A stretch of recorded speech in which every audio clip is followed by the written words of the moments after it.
In a world of remakes and remasters, Are we playing for what was once sacred and cool has now soured and become lame. Red? Gone are the days of pods and cowabunga. Now is the reign of slurp juice and dabs. Kids these days don't even know how bad they've got it. Now it's up to the best generation to rise to the occasion and make a show that dares to go where a lot of other nerdy shows have already gone quite a bit. That's right. They're going to talk about it a lot.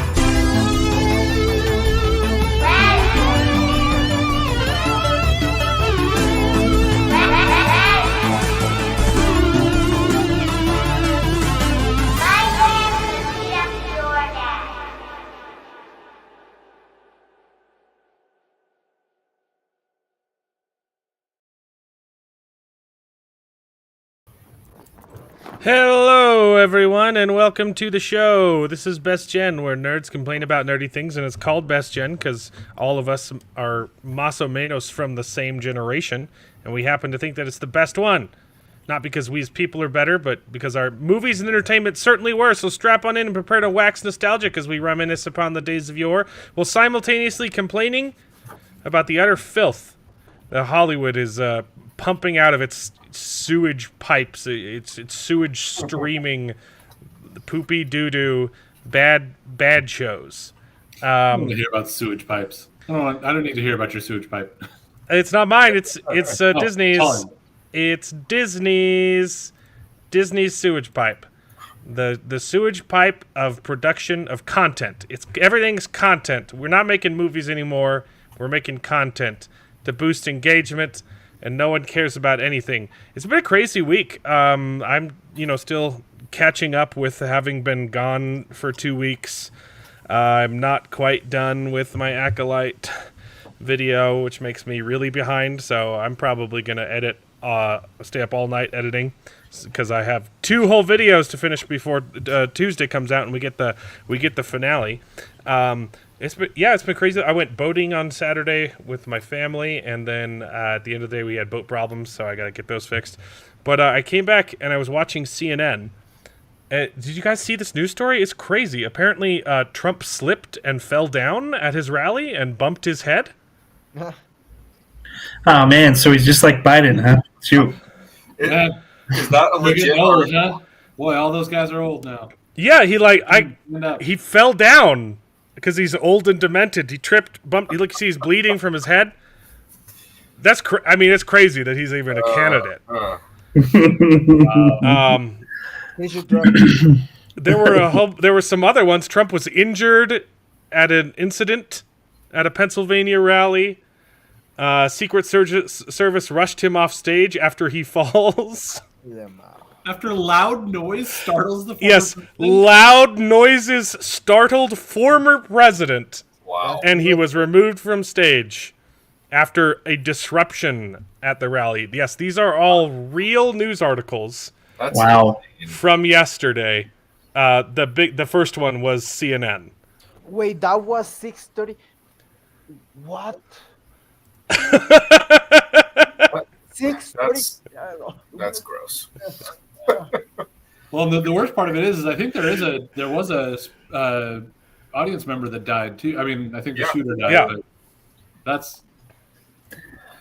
I mean, Yeah. as terrible as it was for him to be shot at, the fact that there's somebody else that's dead is also a huge shame. Yeah, I'm putting his GoFundMe in the description as well. And more people got injured too. It wasn't he, but Right. Several Dude, ones. okay, this guy went out body shielding his daughters. Okay, this is the ultimate Chad. And in his birthday picture, this isn't the full picture, but because it's cut off. But you can find this picture on X and Twitter. He's holding it's his 50th birthday, and he's holding the 5 upside down, so it says 20. This is the coolest guy. This is the coolest guy I've ever seen. Went out protecting his daughter. 2 daughters, I think, were with him. I can't, but literally the coolest guy I've ever seen. That's really sad. That's awful. I think there's 2. There's Trump set up one, and then that one's just independent for just his family. Yeah, Trump definitely. Trump set up one for all of the victims. Yeah, Trump has to. He's the kind of guy that would do that. That gives some money to the victims out of his pocket. The big one's already at like over 2 million. Good. Here, I'm gonna put this one. I'm putting this one in the description too. Yeah. Crazy week, right? Seriously. Every time it gets crazier. Like I literally went. I told you right, Tex-Mex, that I went for a walk for like 6 hours, and I come back and the president got loud noise at. That's ridiculous. That is wildly ridiculous. Got some loud noises. Here's what's funny though. I mean, Elon Musk after the incident fully endorsed Trump, but that's not what I want to showcase. I want to showcase this meme that he posted a couple hours later. Caesar injured in group hug. Elon Musk is a national treasure. Yeah. He's going full MAGA now. Like Trump won. Like he won. It's insane. Yeah, he like I've been seeing all of these videos from black people because for some reason I'm in black, what is known as black Twitter, because all of my social media thinks that I'm black because I only listen to rap all day. And I must stay at the end where I do like 200 times a day. But that is not unrelated. That is unrelated. But yeah, all of these black folks are coming in support, and they're the funniest funniest people in the internet. But yeah, it's great to see the support of everyone. Here. And I also just posted this meme that I made myself. It's fresh. Did you guys see the picture of Baron Trump? It's great. It's just him with his arms crossed. Oh. Baron, we'll remember that. You'll remember. That's good. Mark Clark, thanks for the $1.99 so that Jared will name his first kid Elon. Hey, now he has to do it. So, yeah, on top of the horrible news, seriously. Horrible news? I thought it was pretty good news. Well, aside from the people that got hurt, No, but God is on his side, No, undoubtedly. Like, he literally turned his head at the last moment. Exactly. There's no doubt about it. Even my mom, she's religious and she's not even into politics. Even she knows that, bro. Like my mom is she is in Chiapas. They shouldn't know anything about American politics, and even she knows that Trump should be the winner. That God is on Trump's side, and she even knows that Hollywood is satanic. Like I don't know. Everybody's waking up. Yeah. Yeah. No, it's kind of hard to not believe that something intervened there. So, we're going to talk about nerdy stuff too. Don't worry. Yeah. On top of all that, seriously, it's awful for anyone who was caught in the crossfire of Biden's bullseye. Did you see that one? Yeah.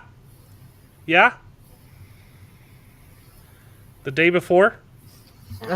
This is exactly. Look, Oh boy. I think that this is silly. Okay, because words are different from actions, but this is exactly what they tried to pin on Trump for January 6th. Yeah. But this is way worse. Not only that, but words have meaning.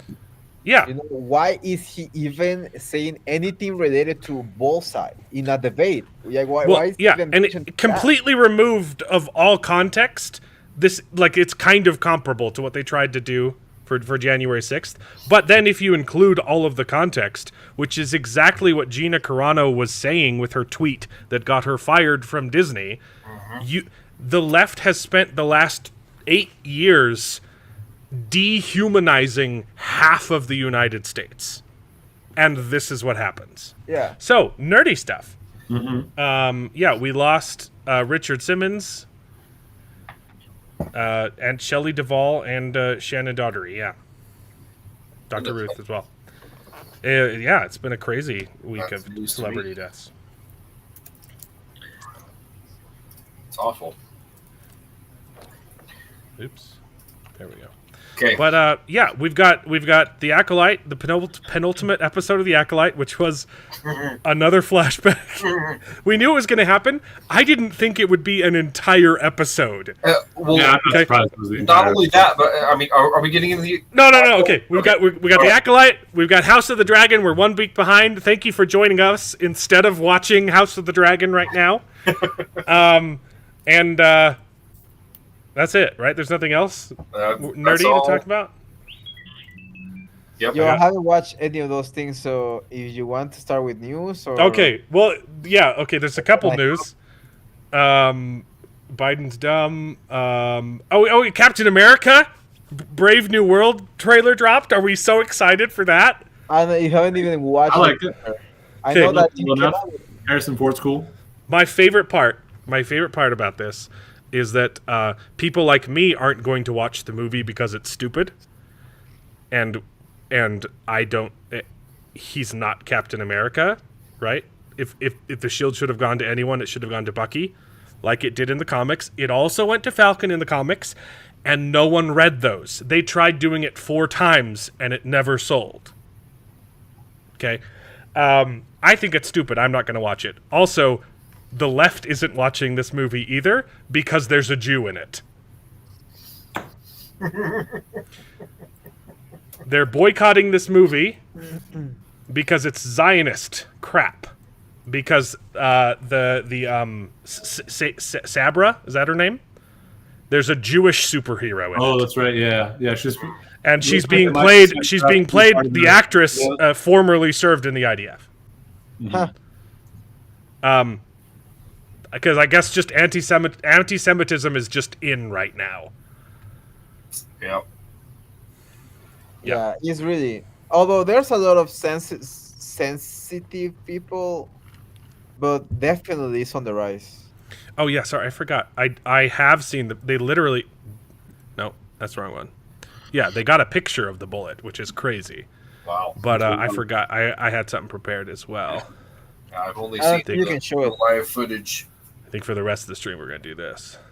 Because this is the greatest photo I've ever seen. It's the greatest photo ever. I want to be an American to vote for that guy. It's so good. I want to cross illegally the border and be one You of got the those flag people. in the background. The angle is perfect, too. It's good. That guy There we has go. to go but be a millionaire, the guy that took the photo. Okay, so yeah, no one is going to watch this movie except for Jared. Yep. I mean, I'm going to watch it when it Let comes us know how it to is, Jared. pirating streaming Well, I'll let you know. Yep. Obviously, I'll be taking my opinion with a huge grain of salt, though. So, Yep. And it's not going to make it taste any better, though. Look, Jared. it's even got Giancarlo exposition in it, and I love him. Gus? I don't care about this movie. Yeah, Gus Fring. Yeah. That's all he does. He's great at it. Yeah. I wish they'd give him a good movie to be in. He's Yeah. been Well, in he was- garbage ever was in since another Breaking show. Bad. He's just been in filth. No, Yeah. he was in another show that I really liked that got canceled. It was called, I think it was called Revolution or something. That was good. Yeah. Revolution was Yeah. good. Show It got a about little the hour corny. going out. It got a little fillery, and I'm like, okay, come on. But Sure. it was a really good Yeah, it setup. was a I liked Revolution. Show. And He's he was in The playing Boys, too. I Uh, haven't caught up on the season, but yeah, like I said, utter filth. I've been catching up on The Boys through memes, and what I think is hilarious is that the new bad guy is the black chick who's the smartest person in the world, right? and she's Republican. So yeah, that Yeah, but they put her like she's really stupid. So All right, what else we got? but Red Hulk's gonna be in it. Mm-hmm. Yeah, I saw that clip and I was like, well, it's about time they did that. But too bad I'm not interested anymore. I'm not interested because there's a Jew in it. David, you sent me this one. David, you sent me like 30 articles this week. Okay, I appreciate it, but chill. Every time I opened my phone, there was another article. I'm like, oh my gosh. Yeah. So this one, so those that don't know, the people that made Sound of Freedom, they made another movie called Sound of Hope. Mm-hmm. And it's a true story about this. No, that's not even adopts. What? No. They picked it up. They didn't make it? No, yeah. Okay. So Angel Studios picked up the distribution rights. Right. For a movie that was already made. Right. So then after that made a deal with the Daily Wire to partner on some stuff. Right. So it's being streamed on Angel and Daily Wire, so they're co-producing it or distributing it or whatever. And so a lot of people gave them backlash, like, because the Daily Wire is involved and that's a political commentary group, we're not going to support this movie anymore, right? And so what this is, basically, Letitia Wright was in the movie, and she made comments saying, hey, look, I'm not associated with the Daily Wire. It wasn't my decision to go, and partner with this. But if you read her comments are like, this isn't a political issue. Right. This is an issue about children, about saving the children. She says it's a shame to see people making this political. Right, exactly. When I made a movie about kids. All the articles are saying, Letitia Wright comes out against Daily Wire and completely disavows them and saying she doesn't. They're terrible. No, she's not saying that. She said, it's not my decision. I'm not affiliated with the Daily Wire. She's also it's not political. It's an awesome movie about saving kids. It's about the Catholic Church that adopted like 30 kids. Yeah. So yeah, I haven't seen it yet because I'm broke right now, but I want to go see it and it looks really awesome. And her comments are like, "Hey, look, it's not political. Stop making this political." And the response to it is, "Oh, look, she disavows the Daily Wire and they're making it political." All the news articles reporting on her statements are like making it political. Wait, I was busy before we started, but Jared, did you link your channel? I just tossed it in there. I don't know. Again, it's just there. It's empty. It doesn't have anything on it. Okay. Well, once you make your first video, then I'll have to update the credits. But yeah. I'll let you know when I get that first video up there. We'll see what happens. But. Okay. Nice. Sorry, I'm trying to make sure I didn't miss anything. Yeah, you're good. Mark didn't like Revolution. Look, I agree. It wasn't a top tier. It was a good 6 or 7 out of 10. It needed better acting, but the premise was cool. I really enjoyed the story and the show, like the setup for it. So, yeah. The image is fake. I don't know, man. It looks pretty real. But you're talking about the image behind the image of the bullet. No, not the one behind me. The one with the bullet. Yeah, it's pretty blurry. Well, for this one that's behind you, I was confused initially because if you see the live footage, there's crowd behind him, but because it's lower, that is going down. No, there's a video of the guy who took this picture too. Like this, the one behind us is real. Yeah, this is looking down from below on him, so that's why you see the sky. His first video can be interviewing me about my album. Yeah. I want to do like a talk back with my friend Aaron, who is the other artist on the album. Yeah. Maybe on Best Gen or maybe on a different day. I don't know. I think that would be fun to do. Yeah. So people are stupid and they're making something political that shouldn't be political. Also, it's just a distributor. Grow up.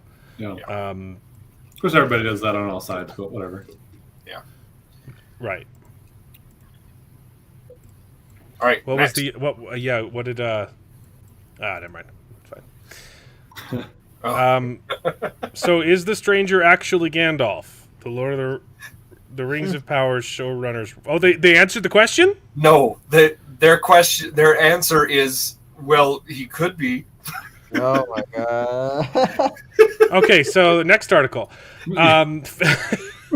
That was nothing. Yeah. I think that's the point. It was really hilarious how they danced around this situation. They weighed in on it by saying nothing. Yeah. It's hilarious. Fan favorite Doctor Who. What? Yeah.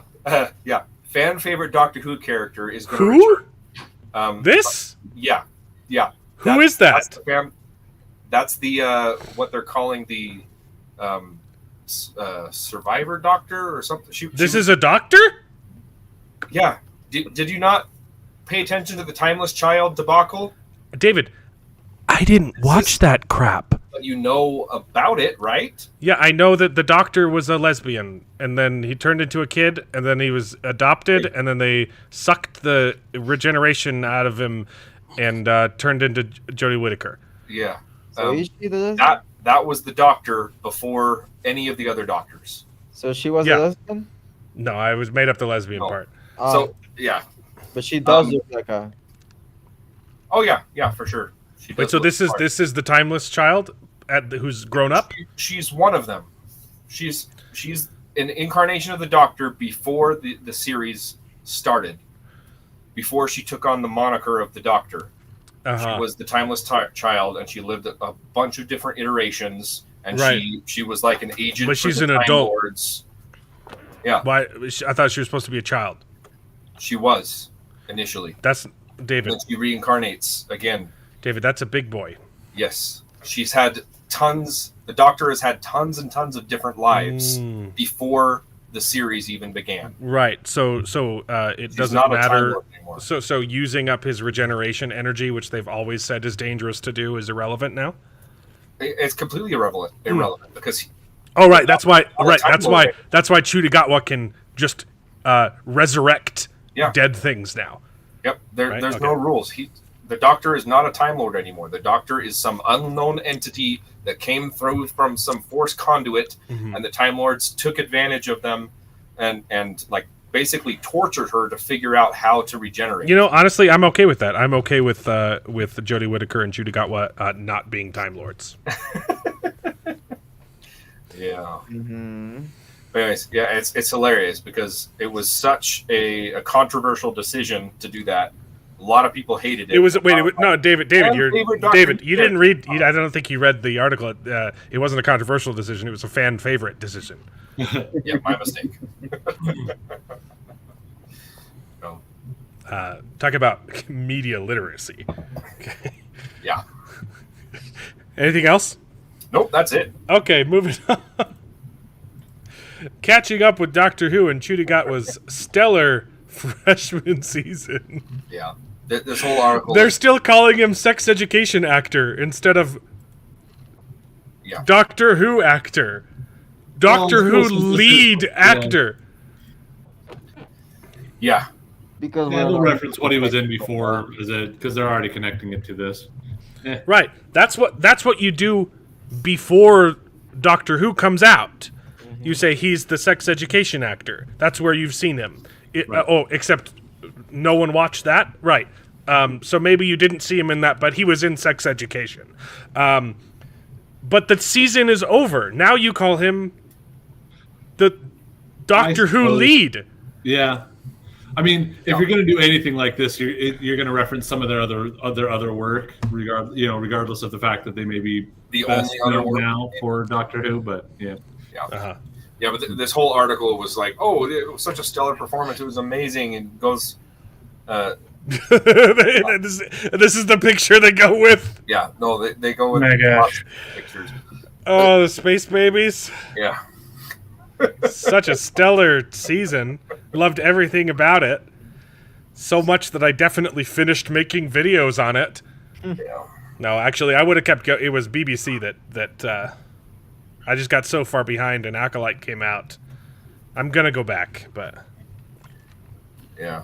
I've also said that about Rings of Wheel of Time for like 3 years now. Yep. you'll finish your Wheel of Time videos are going to be like the Winds of Winter. Yeah. Yeah, there you go. Hey, I've got 3. I've done 3 episodes out of 2 seasons. No, look. Did I tell you guys they hit me? BBC hit me with another copyright claim on my Doctor Who videos after they were. After they've been cleared already. Yeah. After they were cleared, yeah.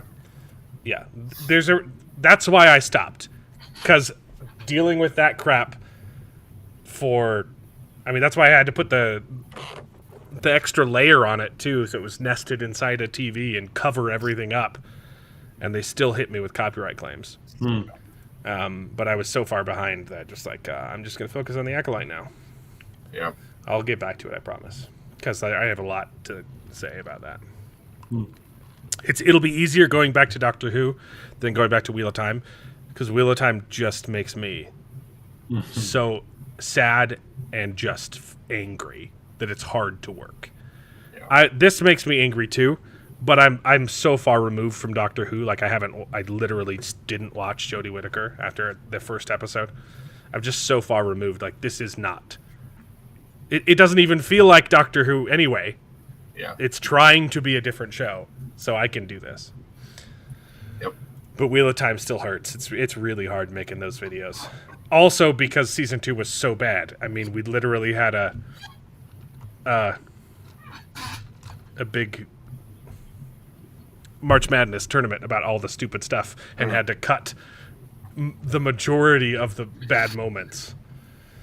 So, I'll do Doctor Who. Is that it? Stupid. News. The Acolyte. The Acolyte finale will solve the show's biggest mystery, showrunner confirms, and this wasn't always the title, David? I don't remember. Yes. Hold on. I just send have your you- email pulled up. I just have to move it to a different screen, so I don't want to flash your deets. Yeah, one of them they changed. Yeah, so they changed it. So the title of this was "The Acolyte is dangerously close to becoming another Star Wars disappointment." Yeah. And they and then they got in trouble, and so it's going to not- answer questions we promise. So they changed it Pretty again. big change. They changed it again because that's not what they. I could have sworn they changed it to something else. What I see in I think they changed it to something like the finale needs to address certain things or whatever. And now they changed it again. So it went from it's dangerously close to being a terrible flop to this episode, the finale needs to address these certain things. wait, And then what now they mystery? changed it again to the Acolyte finale will solve the show's biggest mystery. Show right first. What mystery is left? The mystery is why they chose to make this in the first place. You're like, who gives a crap is the biggest mystery of the show. Does anyone even care about any of this? My hand's only about halfway up for that. Yeah. Do we want to get into the episode? Or do you have more news? The rest is all Star Wars. So Okay. Let's do Acolyte, and then we can come back. Because, right. boy. Mexa, if you need to peace out, if you don't want spoilers, it's not going to affect your enjoyment of the show at all. It's not that I don't want to spoilers. It's that I genuinely don't give a flying burrito. And you haven't caught up with House of the Dragon yet? Oh yeah, no. It's just that whenever I watch it, I feel such a dread. It's just that the show is so dramatic and it's so beautifully done. So it's so like it engages you so much. So I have to be in a good state of mind. So Dude, I don't get. Last week's episode is the best. Freaking phenomenal. I literally just finished watching it. 10 It's minutes been before slow. it happened. The first couple episodes were slow, and I was. I mean, the dialogue is amazing, but very, very slow. And then this episode was fantastic. I mean, first holy episode was crap. really good for me. Like I really Mark- liked it, but it's just like, Mark, if I take a break, I'm not going to finish. Okay. episode baby. You know what I mean? Like, like I've been so happy about life and like literally jumping like a little girl of happiness, and then I see like they behead a baby in a freaking, and I'm like, okay. Let me just get at it when I'm like relaxing, like more like You know. not doing anything, maybe at work, something like that, Yeah. All right, so let's talk about Acolyte. Was it episode 5 or 4? There's 8 episodes this season, right? So this was episode 4. It was episode 7. That just came out. House of the Dragon. House of the Dragon. House of the Dragon. Yeah. Bye. It was episode 4. It just came out of House of the Dragon. Okay, so Martina was shook. Typically, the episode flashback episodes are supposed to reveal information that we didn't have previously, right? Right. So why would you have a? You would hope, wouldn't you? Yeah. Why would you Wouldn't you, David? Episode? Wouldn't you hope that a flashback episode gives you new information? Exactly. David, wouldn't you hope that the second flashback episode gives you any new information? I know, right? A little bit. You got to see how Torben got his eye cut up or whatever. I don't care. That's not important to the story. Yeah. But it did tell you something. It told me he had zero reason to off himself. Exactly. It makes less sense, Jared. You're right. He has less reason to off himself. Absolutely. This episode was supposed to be oh my goodness, what is the terrible thing that the Jedi Okay, did? no. Okay. Down for? Before we get into it, I have to repent. I gave them way too much credit. Remember when I said this episode is bait? The first flashback episode, I was like, this is intentional. Yeah. They want the right and Star Wars fans to freak out and say, look, these people are evil, and to think that the Jedi are the bad guys in this situation over nothing is stupid. And I said, be careful. This feels intentional. They're setting us up to say dumb things so that when the next flashback episodes comes out, they can point their fingers and wag, saying, "Oh, these filthy casuals are so stupid. They didn't realize that the Jedi were actually bad because there's more to the story. And the Jedi are evil. And you guys jumped to conclusions because blah, blah, blah, media literacy. I said it was a trap, and I was freaking wrong." It's worse! Yeah. So I guess I'm a little confused because overall, the Jedi didn't. I mean, they're not that bad. Like they just did. Like what? The only thing bad they did was trespass. That's all they did in this episode. And they had pretty good reason from what they could see to do it. And they really didn't attack. The closest you got was Torben kind of. But again, they were being. What's dumb though? The moment they're really trying to push is Master Soul stabbing. The black lady. What's her name? I don't care. I don't know what her name is. No one knows. Yeah. Okay? I don't care. So he stabs her, and they're trying to say, "Oh man, he overreacted and instead of de-escalated the situation." She turned into a dark force ghost in front of him. If anyone acted differently in that situation, they should be fired from the police. Right. And not only then, but then her intentions afterwards is like, "Oh, I was going to let you..." After she dies, I was going to let you take her. Even though I was just barely, when you stopped me, disintegrating her into the Force.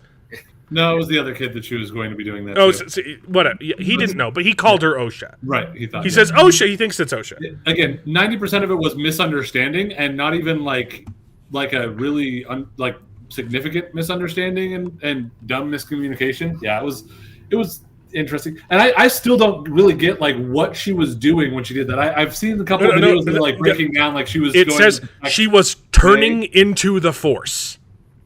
Yeah, that's what Leslie Headland said. And apparently turning her daughter into the Force, too. Yeah, that's really dumb. I don't know what that would do, or why it would help, even in a regular situation. Yeah. Yeah. But doing it in front of a Jedi...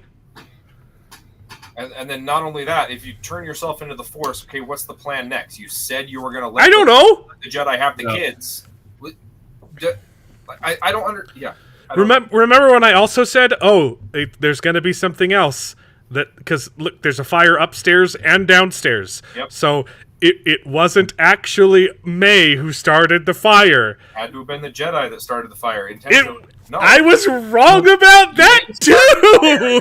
and then at the very end, they're like, "What should we tell her?" We'll just tell her that May started the fire. Like, well, yeah, that's what happened. Because she did. What? Like, we'll just lie to her and tell her that May started the fire. What? What I think they were lying to her about is that they didn't tell her any more than that. We'll tell her what happened, but we won't tell her that we stabbed Mother Anastasia, that you stabbed Mother Anastasia, or anything else like that. So Yeah. I mean, it's still dumb, but yeah, Still, it made the fire slightly less stupid because it showed that there was oil in that thing that she broke that would have spread, and I guess that was maybe some sort of a reactor or generator thing that got it to explode. If you get pulled over by a policeman, okay, and they say, "Can I see your driver's license, your license and registration?" Okay, you say, "Yes, I will get it," and you show the officer your hands the whole time, and you present you don't dive for the glove box and open it because what's gonna happen? yeah. You don't turn into a Force ghost in front of a cop. Yep, that's a very good point. Yeah, never build with flammable stone. So it wasn't the stone that caught fire, it was the wiring. That fire traveled through the wiring all the way downstairs. I guess there was a thing that fell downstairs, and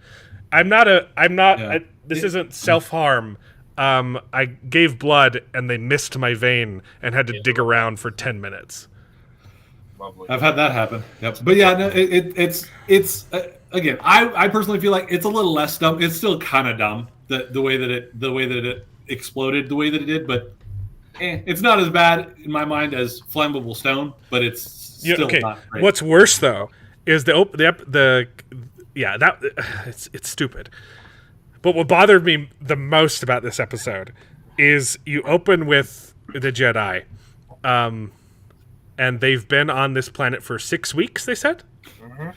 We've been here for 6 weeks, and we've seen no sign of life. Mm-hmm. And there's a castle right next door, and they haven't noticed the castle carved into a mountain for 6 weeks.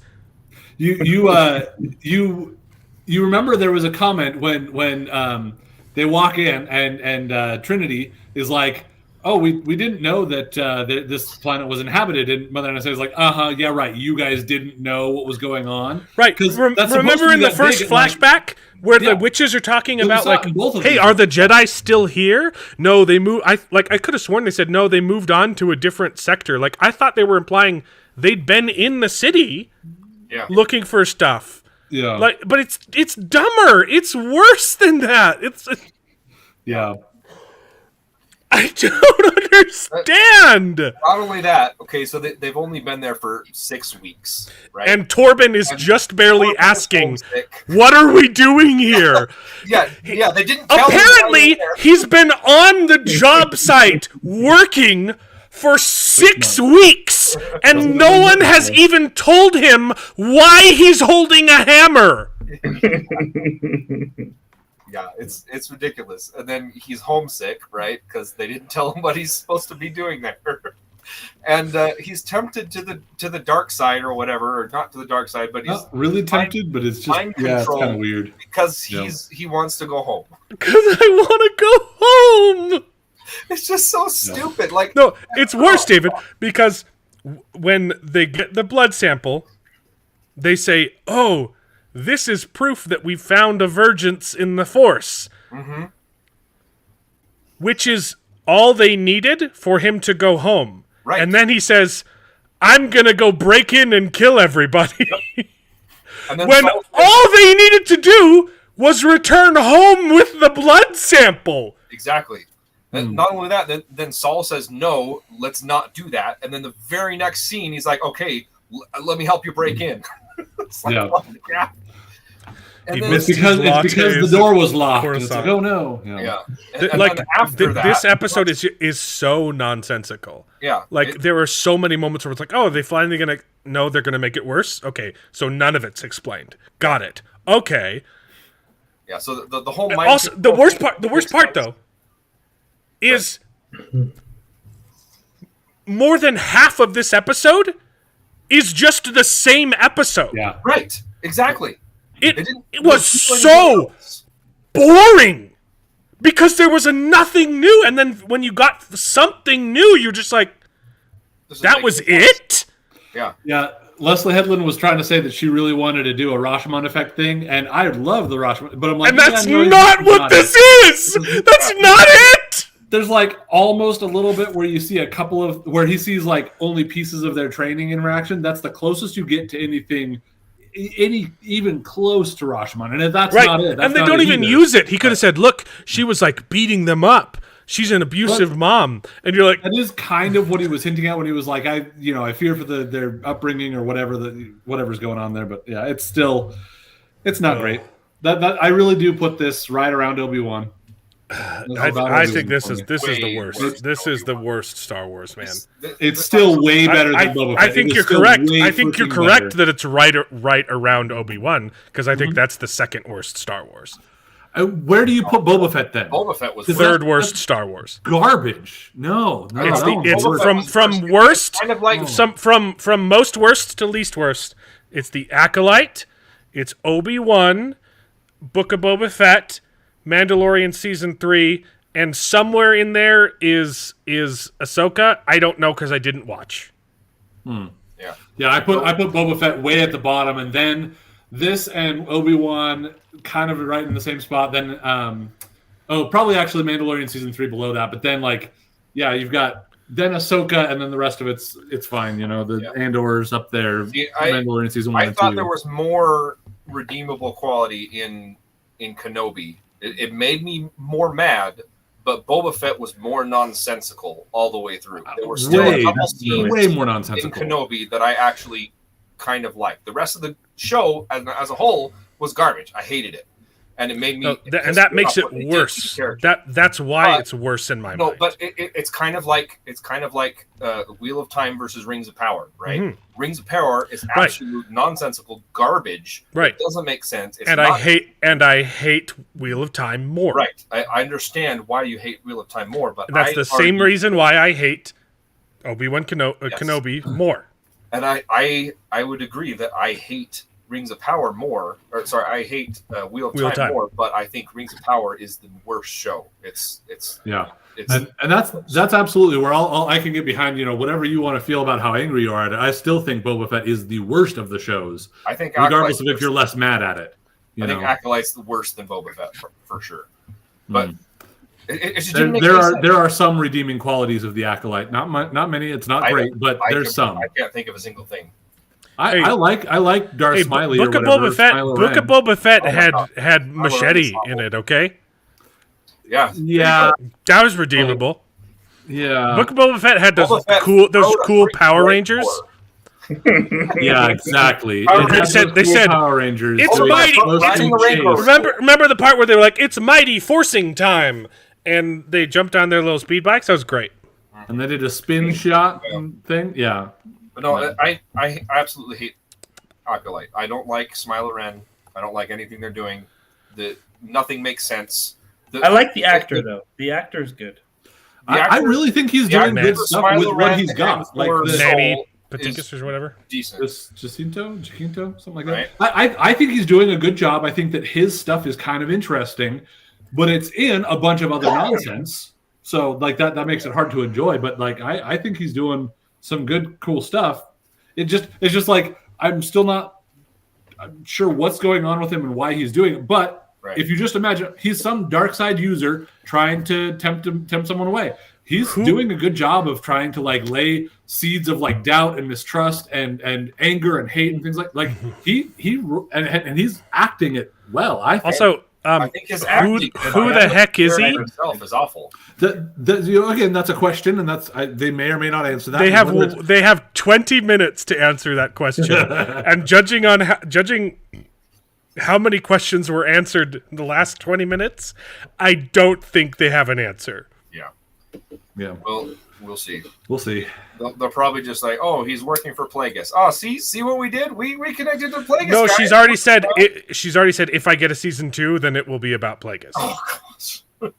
So this might be Plagueis. But she doesn't really want a season 2. No. She wants She wants to the Old Republic Wants to to get murder greenlit. the Old Republic. Well, the thing that I thought I was watching new Rockstar stuff, and they were saying that their theory is that perhaps he's basically starting the Order of Ren that Kylo ends up trying to connect to. Yeah. So it's not really Sith, but maybe he's a failed Sith, and he goes off and does his own. Sure, Ren thing. and that would be Which could cool be if Star cool Wars enough. was still good. Yeah, And if they did anything with the Knights of Ren, yeah. the most You're exposition they did with the Knights of Ren was in the freaking Lego special, the Halloween special. We got more from the Knights of Ren in that special I than don't we remember got that in part. the sequel trilogy.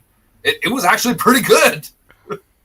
Yeah, I remember the Lego special was kind of fun, but yeah, I don't remember what they said about it there. But yeah, But yeah, so it made absolutely no sense. This whole thing with mind control, they're mind controlling Torben and building it up to something, and then all of a sudden they don't mind control Torben anymore. They mind control the Wookiee. It's because it's because his mind is secured his mind was now. fortified. Yeah, His mind is somehow he fortified his mind off screen. Okay, so how does the Wookiee get? But no, it's because How they is wanted. the It's because Jedi they wanted a Master twist. Wookiee? Yeah, It's but because got they all wanted of they them. wanted the twist of she's mind controlling someone, but it's not me. My mind is fortified. It's the Yeah. Wookiee. And it took all What? of them, I guess. But I also don't know why whatever Trinity did to him suddenly got them all to die or pass out or something. Yeah, Yeah, it's just nonsense. and you get some more like goofiness with their like little swaying thing, which right. again, the goofiness doesn't necessarily bother me, but I can see that Yeah. like unless Okay. you're in it, if you're Okay. like if you're bought in, you're What were they doing? some sort of trance something or other. so I they're- don't know. They were willingly- holding hands, singing "Kumbaya," Mm-hmm. and I think they were trying to imply that they were the ones controlling the Wookiee. Yeah, that they but were also together controlling the Wookiee. but it was the other lesbian whose eyes went dark, right? Like she was the one saying I'm controlling him. So well, it took yeah, she it might took have their been leading all the it power, took you know, their they all lent entire power. coven. It took their entire coven to mind control the Wookiee, Mm-hmm. and then when the connection was broken, they all died. Is Or that at like least passed out? that's my best guess because I have no idea what happened. That's the only thing that could make any semblance of sense. I think one of the things that I feel like is going on with this that I want, again, this is me trying to give them a little bit of credit, which you guys won't like anyway, but I feel like there's a handful of places where they're trying to show not tell. They're not showing enough, but they're not telling either. So it's leaving a lot of like questions and a lot of unclarity. Okay. But I think they're trying to hint at things, and it's just not enough to help people understand. Right, You know? but like they But were again, just saying even if like, they do, oh, you know. these people, these dangerous witches are supposed to be very powerful and scary, and yet their biggest weapon is holding hands and mind controlling one guy. Yeah. And if that goes, mean, and one look- Jedi is able to overpower it somehow, and then they all die. Which I'm actually also okay with because that speaks to the power of Jedi versus this coven of Force whatever using witches. I'm The cool coven with of witches that was able to create life with the Force? that. Or Are you perhaps kidding me? blowing a kid in the womb or something like that. I don't know. I think that there's still a little bit more to be revealed about that, but it's still kind of weird. Yeah, Yeah, it's they probably used some other instead of having all of that manpower or woman power because they're all women. Whoa, man, Bauer. There's no men's.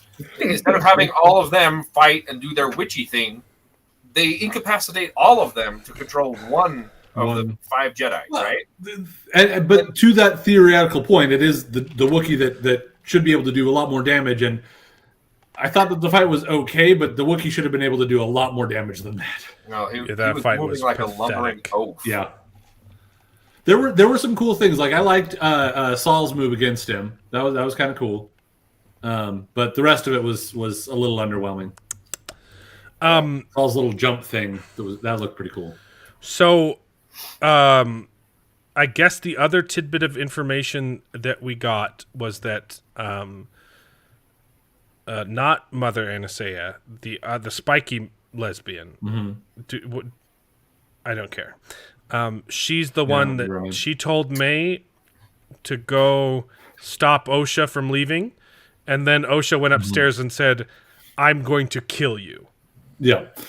So, The one I completely get behind was ridiculous. Was her run it was so weird. I'm going to be angry and raw. Like just the weird transition into that didn't feel threatening at all. It just felt way out of place. And there was one other place where I think it was another like fight me sort of situation where she was fighting it. Because again, that fight where she was trying to attack Soul was pretty good. But her thing with the like fight me was ridiculous. And when Anastasia gets stabbed, like she'd already dissipated into a cloud too, and that was a weird thing. I was like with how, I guess this show has been better at letting lightsabers kill people, but with how Disney has shown lightsabers do no damage, it's somehow powerful enough to stab at force mist and kill someone who is already dissipated. Like it reassembled the mist. Yeah. Yeah, that was a little bit weird. I was like, wait, she was already, but you had to have her far enough along that he had to think that there was a problem or something, but it's still... I was going to let you take her, though. I wasn't reaching for a gun. I just keep my wallet in the glove box. The reality is that, like, I don't think that they actually did a good job of painting if they wanted to paint the Jedi as the bad guys. But what I am afraid of is that there will be a lot of people who will take the fact that, these are just the Jedi abusing their power or doing something like that. People will take it as the Jedi being worse than they really were. So the Jedi saying, wait. So the Jedi saying, no, we're not allowed to take her. Yeah. That's them abusing their power, even though we have permission and total right to, and she wants to come with us. We're not going to because the council said no. That's the Jedi abusing their power. I think a lot of people will think so. Yeah, that's where I'm afraid of. That's what I will be upset at because they're not abusing their power. Saul might be being a little bit crazy and doing things in a weird way, but like they're not really abusing their power. But I think people will take it that way, and people will say, "Oh, see, this shows the Jedi stealing children or whatever." And it's like, no, that's not what that showed. So, what did any of these people have to feel guilty about? Because her entire thing with white guy was you can confess your sins or you can self-delete. Yeah, and that's he chose to Control Alt Delete rather than say, "Hey, we found a coven of spooky ladies who literally force mind raped me." Yeah, and we took them out. Which again, I will say maybe he charged off half-cocked was the idea, and that's where his problem was. But that's still nowhere near the level of like guilt that would lead him to taking the poison there. It doesn't matter. Not only that, but this character who's been so weak in will that he's able to be taken over his mind because he's homesick and he wants to go home. No, because he fortified his mind. Okay, so then he. Right. But that was in between him acting irrationally and charging into the base. Sometime he had the time to fortify himself, even though his actions speak the opposite of what he's saying. He's clearly acting emotionally and unfortified. He's still fortified his mind. Yep, and that character who is so wishy-washy and so emotional, apparently becomes a Jedi Master. Yeah. But he's still guilty about everything that he did. Like this character hasn't displayed any. You're wrong. Yeah. You're wrong, David. He's expressed white guilt. Is that one of the prerequisites of being a Jedi? Oh, sorry. That's the prerequisites of being a bad guy. Yes. The one thing that I will say, and again, this comes from like extraneous stuff that they don't communicate in any way, shape, or form in the show, is apparently the Wookiee is guilty because it feels guilty because he used his claws or something, and that's like a very like not okay thing to do. Even when he was mind controlled? Even though he was mind controlled, he feels so much shame that's why he's removed himself. Apparently, that's what's going on with him. And you know what? fine. That one I could get behind. The other guy, nah. But they also don't show that at all. They don't. What does Trinity have to feel guilty for? I don't know if she feels guilty because I forgot. I just barely remembered that this is stupid. But answer my question. I don't think I didn't see her showing herself as feeling guilty. Okay. I don't think she was feeling guilty. Same way as Saul's not feeling guilty. Saul's what? What are you talking about? Every episode, he's like, "I need to confess my sin. True. I need to do mea culpa. I need to flagellate myself." Yeah, but I mean, like the Wookiee and the Torben dude or whatever went off and like isolated themselves in their like, I'm so bad that I need to go off and extricate myself from everything. But I think that Inara and Saul did not need to. They weren't worried about that. They were maybe a little guilty for things going wrong, but they weren't removing themselves because they felt so bad. Here's the thought I just thought of. Trinity is okay. So Saul and Torben climb up the wall again. Or just Saul again, Torben for the first time. Whatever. Yeah. Because they locked the door. Because May smashed the access panel, and that can't be like overridden from the outside like they've done in every Star Wars movie ever, right? So they climb the wall, and then Trinity is in the spaceship with the what's the Wookiee's name? I don't care. Okay, so Trinity is in the spaceship with the Wookiee, and she says, "There's nowhere for me to land, so you will have to jump out. Can you do that?" And he says yes. And then he jumps out, gets mind controlled, and then she still shows up at the end of the fight. Somehow. Landed somewhere else and walked over? I don't know. And climbed the wall? How did she get there, Jared? Yeah. Character blocking in particular with this one is, I'd say, worse than even Kenobi, because I remember you guys pointing out the whole like dodging behind stuff in Kenobi with that first fight against Vader. I was like, I didn't even pick up on that, although something felt weird. This one, yeah, there's been several spots where it's like people just kind of show up in, they just disappear randomly. Yeah, they run away from them and then they like come out here and there's no like indication of it's not even set up like the one that I remember you can complain about was in Mandalorian season 1 where he's breaking somebody out of the prison or whatever, and you see like Mando like flicker behind him sort of thing. Like that's okay if you do it once, but that entire episode is him doing that 4 times. There is no choreography in that episode. It's him Batmaning behind people, which is the same thing that happened in Obi-Wan. When they're fighting in the dark, it's just people appearing behind each other, and it's apparently suspenseful. And it's the cheap thing that horror movies do, which is why horror is stupid unless it's done well. Well, with Mandalorian, I felt like they laid the groundwork for he's Batmaning, and Batmaning is cool, and we can Batman. These other ones, they're not even saying they're Batmaning; they're just saying that they're just walking a different direction and coming from they just disappear. And like they just kind of forgot about the Iron Fleet. We need them to walk in, so we're going to have them walk in from over here, even though they should have been like they're not even Batmaning them. At least with him, they were Batmaning him. You know, I don't know. Yeah, that has been my biggest complaint.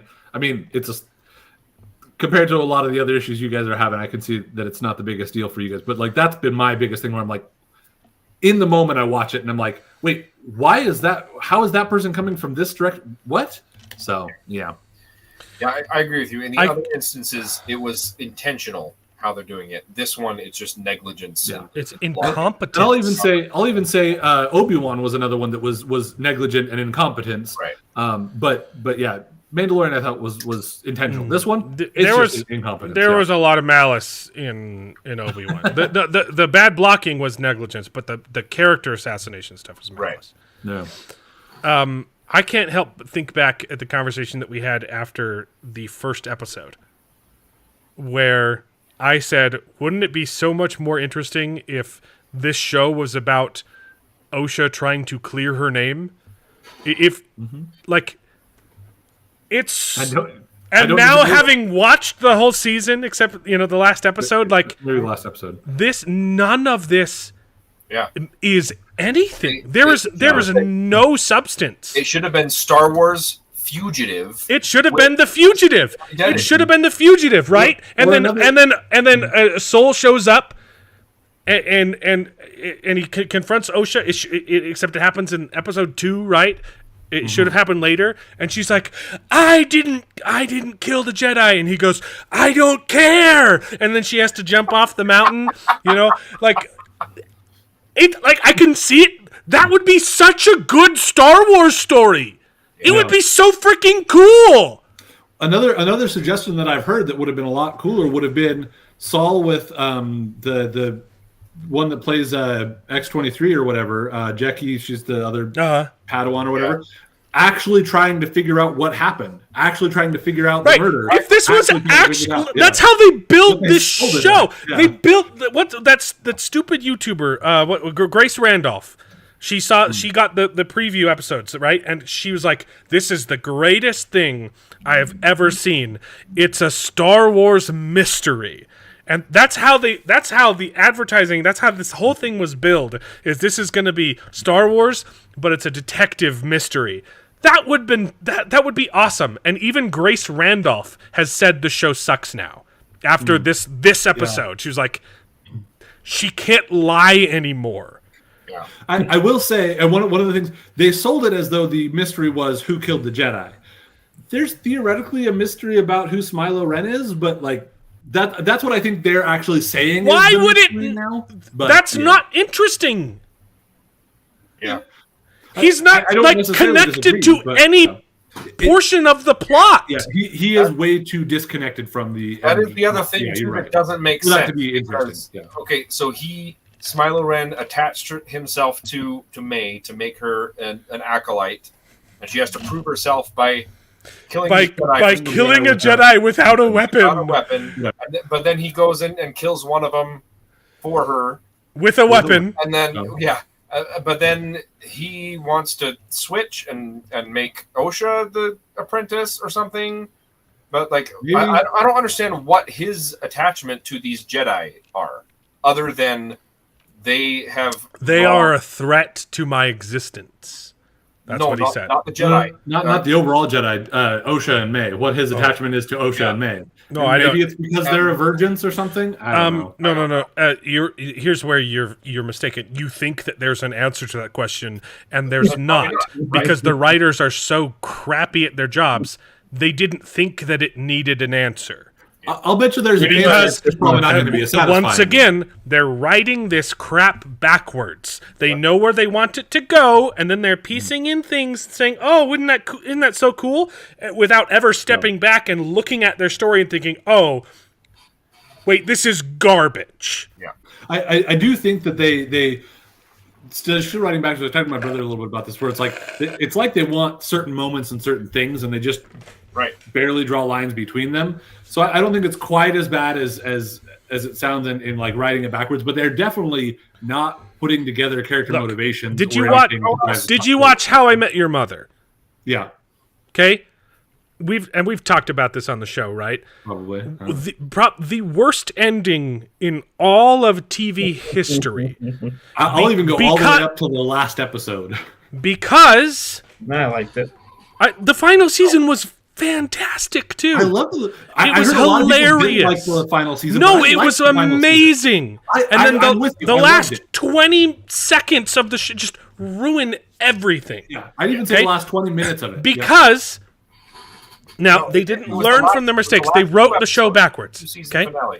The problem was they became good writers, and they were unwilling to change the ending. Okay, and that's what happens with they when they started season 1, they had the ending already. They filmed it with the kids. Okay, that I think they did after season 2, but the filming they did after season 2. But writing season 1, they might have filmed it. They knew where the story was going to end. Yeah, okay, absolutely. And then put that ending in a box and started writing. And got better as they went, right? The first couple seasons are a little bit cringy. I tried rewatching the show. It was a little bit tough, okay? And I didn't finish. the later, like, the season just gets better and better as the series gets better and better as it goes. They get better writing. You can see these writers growing, and you can see the characters growing naturally, and they form this perfect arc of Barney's redemption and him becoming a good person, and all of these characters, and it's just fitting together so well. Hard into how much the mother was amazing and how perfect the mother ended up being for him. And then they plucked the ending out of the box and taped it to the end. I have heard that on the like disc set they've got like an alternate ending that completely changes that and actually it just ends. Really, it just ends when they meet. Yeah, it's just That's How I Met Your Mother. Done. Yeah, that's it. The only thing they change is that the mother didn't die and he didn't go back and marry. Yep. And that honestly, that's all it needs to be. No, that's not my problem. That's not my problem with the episode. The ending of the episode is the whole last season was redeeming Barney's character, so he's not an incredible douchebag anymore, right? And he's going to marry Robin. And then the last 2 episodes of the finale, they're like, "Oh, we're going to surprise you. Oh, he just turns into a douchebag." Did they not remove that part? Because again, that is a huge problem. It's the same thing. That is the worst part. Yeah. That's the worst part. I don't care that the mother died. That was honestly. No, it was good. That was fantastic. I love that she dies. It makes sense. It's like, this is why I'm sitting you down and I'm telling you the story of how I met your mother, because she's not here. Because you don't know her. Yeah, it's good. I'm okay with the fact that she died. What I'm not okay with was that it's all just been about going for Robin and the character. The point of the story. I'm not trying to talk about How I Met Your Mother. It's a metaphor. Okay. The change that they made. The point is, they wrote the ending, okay, and then got better at writing, and instead of taking the story to its natural conclusion, they duct taped the original ending on, okay? Now, and that's an example of, like, as much as I hate it, it is miles better than this, okay? These writers don't even start with season 1. They start with the ending, and they think, oh, we want to blow everyone's minds and show them that the Jedi are bad, and we're going to have a girl power lesbian moment where 2 sisters with the power of scissoring, they defeat a bad space ghost bad guy, and it's going to be a metaphor for how all cops are bastards. And the bad guy's going to be Donald Trump, and it's going to be so good. Oh, it's going to be such a cool moment. And then they sit down. Okay, how can we get all these pieces together for that moment at the very end? And they're idiots. They say, okay, well, this piece is gonna they're just gonna go there. Yeah. Yeah. Yep. So I've only probably got like 10, 15 minutes, and I want to be able to talk about House of the Dragon. So if you want to run through some things, we should probably do that. Yeah, unless there's a couple other pieces you want to make. The only other piece that I think is really stupid, the little tidbit of nonsense that we learned today, is not only were they conceived by the Force, but they're the same. The same person split into 2. So I don't. They're not twins. It's that they're symbiotes, which I think is supposed to be their metachlorians are the same. Like not, I don't know. We'll have to see what that turns out to be. It does sound kind of like Jared, you're making another mistake. It's not going to turn out to be anything. There is no answer. There never is. I still think that there's going to be an answer. It's just not going to be great. It's not going to be a good answer, I don't think. Okay. So, well, let's skip over all these Star Wars articles then, and we'll come back to them after you tell us how much you loved House of the Dragon, because episode 4 so good. Episode 4 is so good. One of the best things on television, I think. I think it's the second best episode of House of the Dragon, because nothing beats Matt Smith picking up a hat. That's the best thing I've ever seen on television, hands down, ever. I was starting to watch New Rockstar's breakdown of it, and they draw the parallel between when he beheads Rhaenyra in his dream and the crown falling to the floor there, to the crown falling to the floor for Viserys. And in that one, he picked it up and put it on Viserys' head. In this one, he is the one that knocked it off of her head, and so it's exploring his whole thing. Like, that's an interesting man, because Daemon is just like the best character ever. Yeah, he wants to be king, but he keeps on saying, you know what? I don't like it. I wish I was, but I am going to make the choices to support those that are supposed to be in charge, and makes mistakes along the way with that, and kind of gets caught up in his own things. But he's still trying to do what's right. My favorite moment, which I'd forgotten about until I rewatched season 1 right before this, is when everyone's talking smack about him in the council room. Mm-hmm. Everyone's saying like, "Dude, like your brother's the worst. What are we gonna do?" And the king is defending him like he is my brother, and I love him. And then it cuts to Damon watching the whole thing from like through a peephole in the wall, and you're like, "Oh, I forgot about that." Okay, like, yeah, this guy is a loose cannon, but he's also really freaking smart, and he knows that. What's the word I'm looking for? He knows that like staying your hand is a virtue, and he also knows when he doesn't need to do that. Yeah. Right? Like it completely changes his character from this loose cannon who does whatever he wants and who's just this brutal guy who'll get the stuff done. It won't always be the way you like it, but he'll get it done. He'll go out and the gold cloaks are going to start chopping off hands, and you're like, oh, no, he knows what he's doing. Yeah. And also he likes it, but he also knows when it's too much. When he should be reining himself in, and he does rein himself in a lot. I wonder if he's gonna lose that in his madness with this one, but yeah, we'll see with that. But the whole thing with was it Vagar and just seeing Rhaenys and her dragon, and she's just like, all right, this is not going to end well for me, but I'm going to do it anyway because this is what's got to happen. And again, even the other thing I was seeing was how much she's pointing out the entire time. She's saying we can't have dragon on dragon. We can't have, and she's like, all right, if it's going to happen, because it now does have to happen, she's going to be the one that starts it, you know. But dragon on a whole bunch of innocent victims in the dragon pit. That's okay. So those 10 seconds. Like her, if you just remove them from the show, her character is my favorite character in the show. Yeah. And I hate her because 10 seconds of an idiot writer who wanted to have a cool ending to the penultimate episode. Yeah. Yeah. They shot themselves in the head, not the foot. Okay?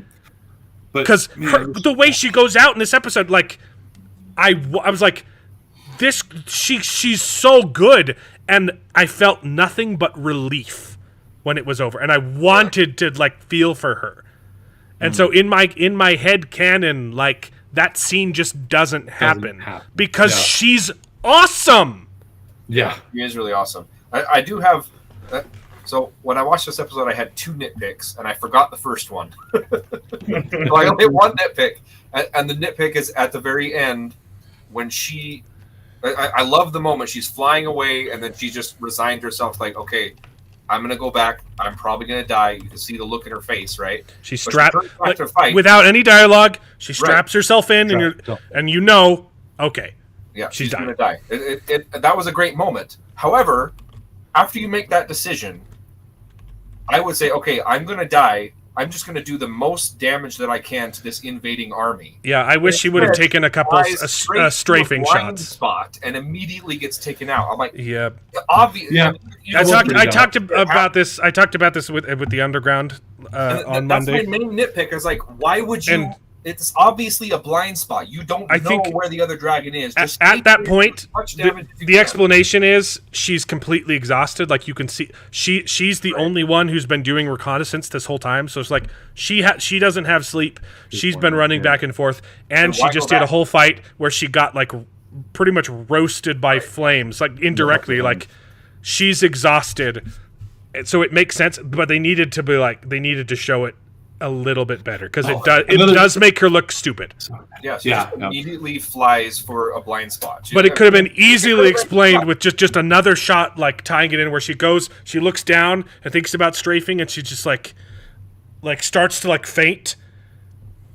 Yeah, that would have fixed it. Either that, or she goes back and immediately starts taking out more troops, and then flies over the blind spot and gets taken out. You know, She's just like, okay, I'm gonna go back, I'm gonna fight, and immediately fly into a blind spot where I don't know, I don't have eyes on the enemy. Where you're like, the only it could be behind the clouds, or in front of the sun, or maybe behind the castle. There are only 3 options. I mean, hey, it's a small castle. She's like, no way, it's behind. That's a, But it's on a cliff. It's a castle on a cliff. Yeah. Yeah. That it was a little bit dumb. It made her look a little bit dumb. That But was like my there only- are explanations that fix it. Yeah. It's just they didn't do a good enough job. But that's a minor nitpick. Yeah. Okay. that scene with That's the kind of stuff that I would tear apart if the show sucked. But it's so good, you're willing to be like, yeah, okay.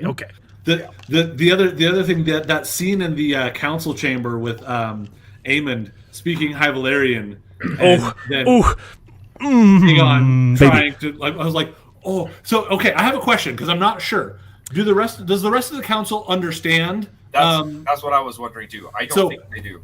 Either way, they can tell that they're having a conversation and he goes off the poorer for it. But if they understand, boy, that really sucks for Aegon. Yeah. But if they don't understand, it's definitely still like undercutting him. But wow. No, that's why he did it in Valyrian, because he knows he's not going to understand, and he can't say it in English because he'll be embarrassed. And so, like, it's him saying, like, look, I'm better than you, and I'm also a better person because I'm not going to embarrass you in public like you did to me, you bastard, right? Like, and even though it's in public, and he's warning him, like, look, I could just humiliate you if I wanted to, which is even worse. The fact that he doesn't do it is like, just you.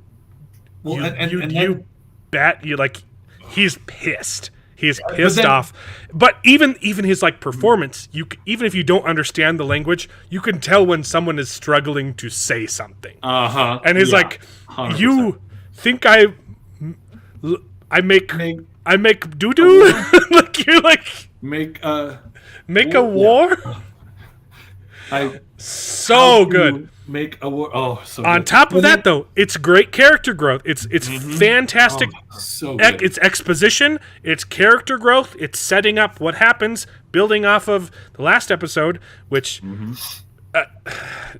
kind of justifies the brothel scene, which was completely unnecessary, except for the last 10 seconds. Right? Yeah. The point of it was the humiliation. Right. You didn't need to show all that stuff. Okay, I'm a good Christian boy. I don't need to see it. But the point of that scene was good because of the humiliation, setting up this animacy. Well, you also get to set up the fact that all of Aegon's like king's guards and things like that are supposed to be having these rules of chastity or whatever that they're very much they're going around banging. They don't care. He points out that his king's guard are horrible. How messed up Aegon's but is. On top of all that good stuff, that scene is in this episode for a very specific reason. Yeah, which is mirrored by the fact that they repeat the Song of Ice and Fire, which they really didn't need to do, but they did it on purpose when Rhaenyra is telling her son. Right. Like they could have just said, "Hey, son, I need to tell you a story. It's called the Song of Ice and Fire," and cut away. Yeah. So it felt a little repetitive, her saying what the story was, until you combine that with the Valyrian scene and the episode ending with Aegon picking up his brother's dagger. Yeah. Because the story is written on it. Yeah. Very important. Gotcha. Okay. Yeah. Super subtle. You get to demonstrate the fact that Aemond now has great handle on the High Valyrian, and so he's probably going to be able to read it on the dagger, yeah? Yes, that's what it is saying. Yeah. Okay. Yeah. Okay. That's awesome. Yeah.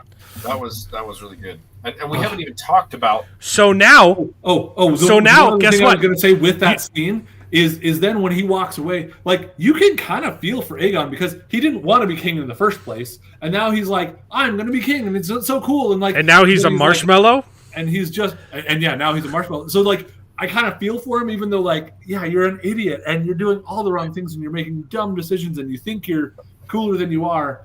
Yeah.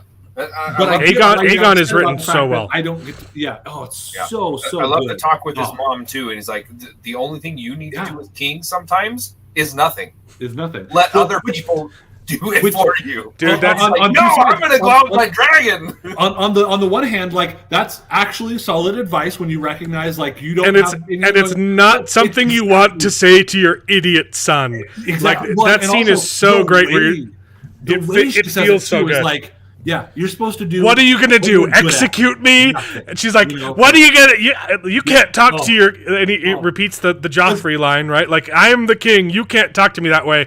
What are you gonna do? I'm your mom, you little runt." Right?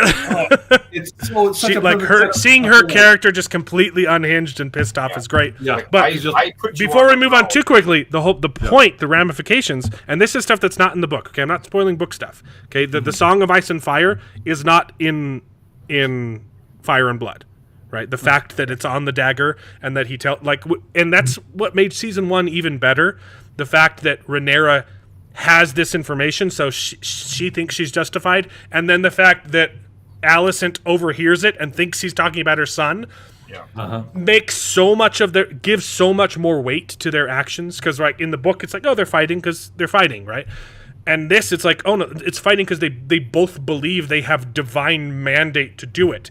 And Which now you had this from the with previous episode. And the dagger, with him knowing the story, like, he's gonna fight even harder because Now he believes he has the story. no, but not just any Targaryen. Rhaenyra's sons are bastards. That's true. Okay. Yep. So now his character is even more unhinged because he has to survive. Yeah. It's brilliant what they've done with this show. It And is it's- so. I loved the book. So cool. This show is better. The show is way better, minus 10 seconds of footage and boobies.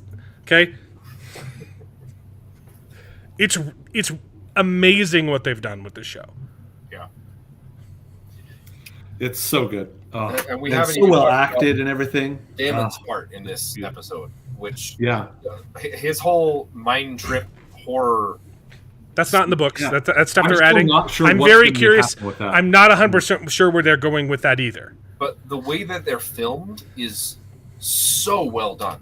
Right? Like, bringing. unbelievably well I know it's not like a necessary thing, but I love that they're bringing back like the old actors who only got Yeah. to be in half of season 1. Yeah. Like it's not necessary. You don't need it, but it's fun to see. Like, hey, like we still like we're really glad that you guys did a good job in season 1, so we can bring you back in visions. Like, it's just a nice touch, Yeah. and it Well, and not only- feels like a family thing. Like, just like this Yeah. cast, they really respected the cast, and they're close knit, because we're just going to bring you back and film one scene with you, which we Yeah. don't need to Although- do, but it's fun, Although the other thing was it. I don't remember if it was the. It's also after good to see episode them stuff, or if it was more something screen in the new Rockstars thing. But talking about how like that's how he sees her, and like that, like her being the younger version right. of herself, Right. like lays into how much Yeah. he's like struggling with this idea of like, do I follow her or not? Yeah.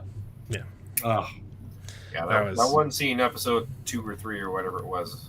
I think it was 3. Not needed. I that's the thing. They're gonna do it. That because that's what people want, and that's what people love. One of the things people loved about the Game of Thrones thing, because they get to do whatever they want because it's HBO. What was my Yeah. normal argument against nudity? Like, I've got a wife. If I want to see boobies, I can. I've got a wife. If I want to see a penis, I can. Oh no, that doesn't work. That doesn't work. Doesn't work that way. Yep. Yeah. Then where are you gonna find one, Al? I don't know. This episode was fantastic. Oh, so good. Also, something that I haven't talked about. I freaking hate Sir Christian Cole. He is just like the worst character. He's my favorite character. I hate him so much. Because he's just awful. Yeah. That's the thing. His performance His performance is quite is right. marvelous. See, the thing is too, I want to like him because where he started on this bad path was him trying to do the right thing and messing up and really trying And to then be just a good getting person. cucked And he's just so hard. oh so bad. And so again, I feel for like that sucks that you went through like you broke your vows and this person that you thought that you could make it work out and you could go forward with it and she spurns you and just pushing, and like at least from what your perspective is, you don't feel like that's the right thing. And then from there, he just makes the worst and like more and more like doubling down on all the worst things that he could do. But like that was a smart plan. He's also he's really smart too. He's really smart. Yeah, that plan was like well set up. he is a big threat. Yeah. On top of the whole, like, he has power that he doesn't really deserve either. Like, it's gonna make him so much worse too.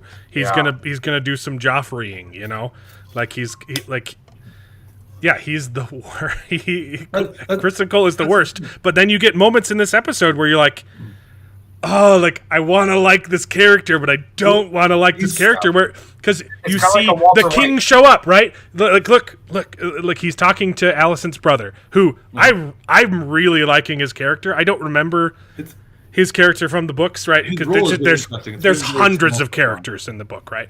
So I don't remember what even if he was important in the book at all. I don't think he had a huge role, but I'm really liking his character. But he's like, trust me, bro, I got a plan. And then the king shows up. This was your plan, you idiot? And he's like, what? No. Stammers for 2 seconds, and then immediately flips the situation. Yeah, you're right. Turns it into a good thing. Your king has come to fight. Wonderful. The troops, yeah. David sent me about 30 articles on the Acolyte, but we'll get back to them after this because Bearded wanted to talk about House of the Dragon before he left. Because it's so freaking good. Oh, it was awesome. Because that's the thing. That moment was so cool. I want to feel for him in some of the right. You know, you're saying he's so immature. Like his reaction against Rhaenyra, it can be seen as immature, but like I get it. It's because his writing is good. This is how you write bad guys. You like the whole sympathetic villain is gay. Okay, no, and the reason why Hollywood is bad at it is because, like I said 100 times, they don't believe in good and evil, so they don't know how to write it. Okay. You don't want, when you're writing a sympathetic villain, okay, you want your villain to be understandable, not relatable. Right. Okay? You want to say, I understand logically why you are making these choices, and I also know that they are wrong. Yeah. That's how you write a good villain. You don't write a villain who's just a good guy, which is all Disney Star Wars knows how to do. Okay, Taravangian is the best character in the Stormlight Archive because he is the worst. He makes sense. You're like, the other one. I kind of get it, but dude, no. The other one the one that I really wanted to reference was the guy from Bridge 4, starts with an M, that kills. Well, spoiler alert. Yeah. I think everyone here anyway. But like, he's another one where you're like, I totally get why you're doing these things and why you feel these things, and I empathize. And when I'm in your chapters, I get it, and I can't. I feel like I'm going along with it. Moshe. And yet, Moash. There we go. Because I was thinking Moshe, but that's the name of Brandon's like editor or whatever. He's named after his editor. Yeah, but this is his editor. But it's not. He said, "I hate my editor so much, I'm going to make you the worst character in my books." No, they're good friends. Like that whole idea is like, oh man, like I get it. I get how you got to this place, but you're wrong. That's not the right thing to do. Too. That's the whole thing in book 2. Is he agrees with Moash? Yep, for a little while. Well, that's why it's so good, because they both believe in the same things, but one of them is willing to make choices that are not moral to accomplish those beliefs, right? And so you're like, look, I agree with you, man, but you're doing it wrong. Yeah. And then by the time, everyone, that's because he's a good villain. Yeah. So you're supposed to like him, dude. Spoilers. I'm just barely at the beginning, but it hurts so much more. Yeah. So good. Small side tangent onto that. I finished Dawnshard not that long ago. So like with Teft at the end of Oathbringer, and then the Lopen at the end of Dawnshard, that's some freaking cool third tier ideals going on there. Yeah, I will protect even those that I hate, even if the one that I hate is me, and I will protect what was myself Teft was he's the addict. He's the Right. Okay. Fire Moss addict. I have to And he's- protect myself, right? I have to protect myself, Got it. or I have to protect even those that I hate, even if the one that I hate is me. And then Got it. Lopen saying like I have to protect others from me. I'm like, that is so good stuff. cool. Like you get that then in parallel with Kaladin, who's like, even those people that I hate or that I disagree with, I gotta protect them. That's a cool thing by itself. But then these other two, oh, it's so good. Anyway, sorry, small tangent on that. I probably ought to get out of here, but Super excited for Dragonsteel. Yeah. Mark Clark's got his reservation and rentals all set, so we're gonna have fun. And I will have a CD for you, man. It's free. we'll see if I can figure out some way to get out there. But I'll keep you guys posted. I'll keep you posted on the channel stuff. No real movement on it, so no promises. My album's live everywhere. It's on iTunes and stuff. So Nice. That link's in the description too. I've Awesome. on Spotify, and it's really annoying because it doesn't play in order. It's on all the other streaming places now too. Spotify was the quickest one to accept it, but it's on Spotify, Apple, Amazon Music, and now it's on iTunes.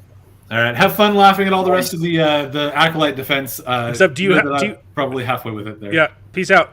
Make a video or something.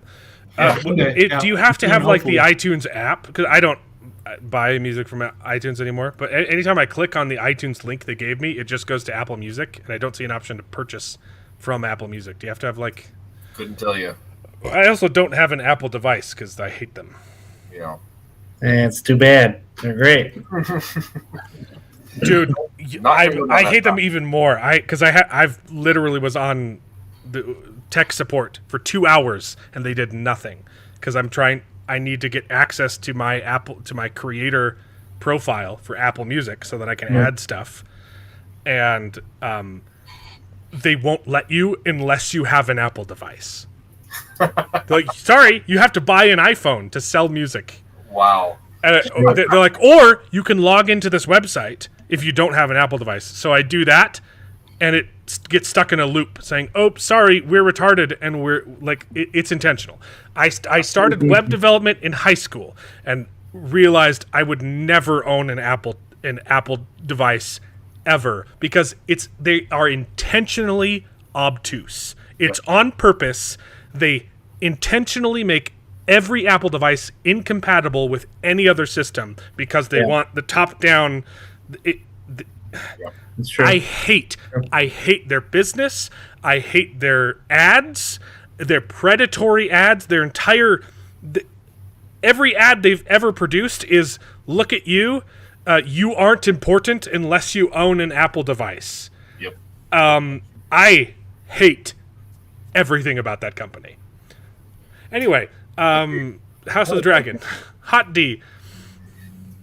Yeah, I don't know that I have anything more to say. It was so good. The action sequences were amazing. The dragons were awesome. Allison Hightower is in Vanity Fair. Just FYI. Nice. Not know that.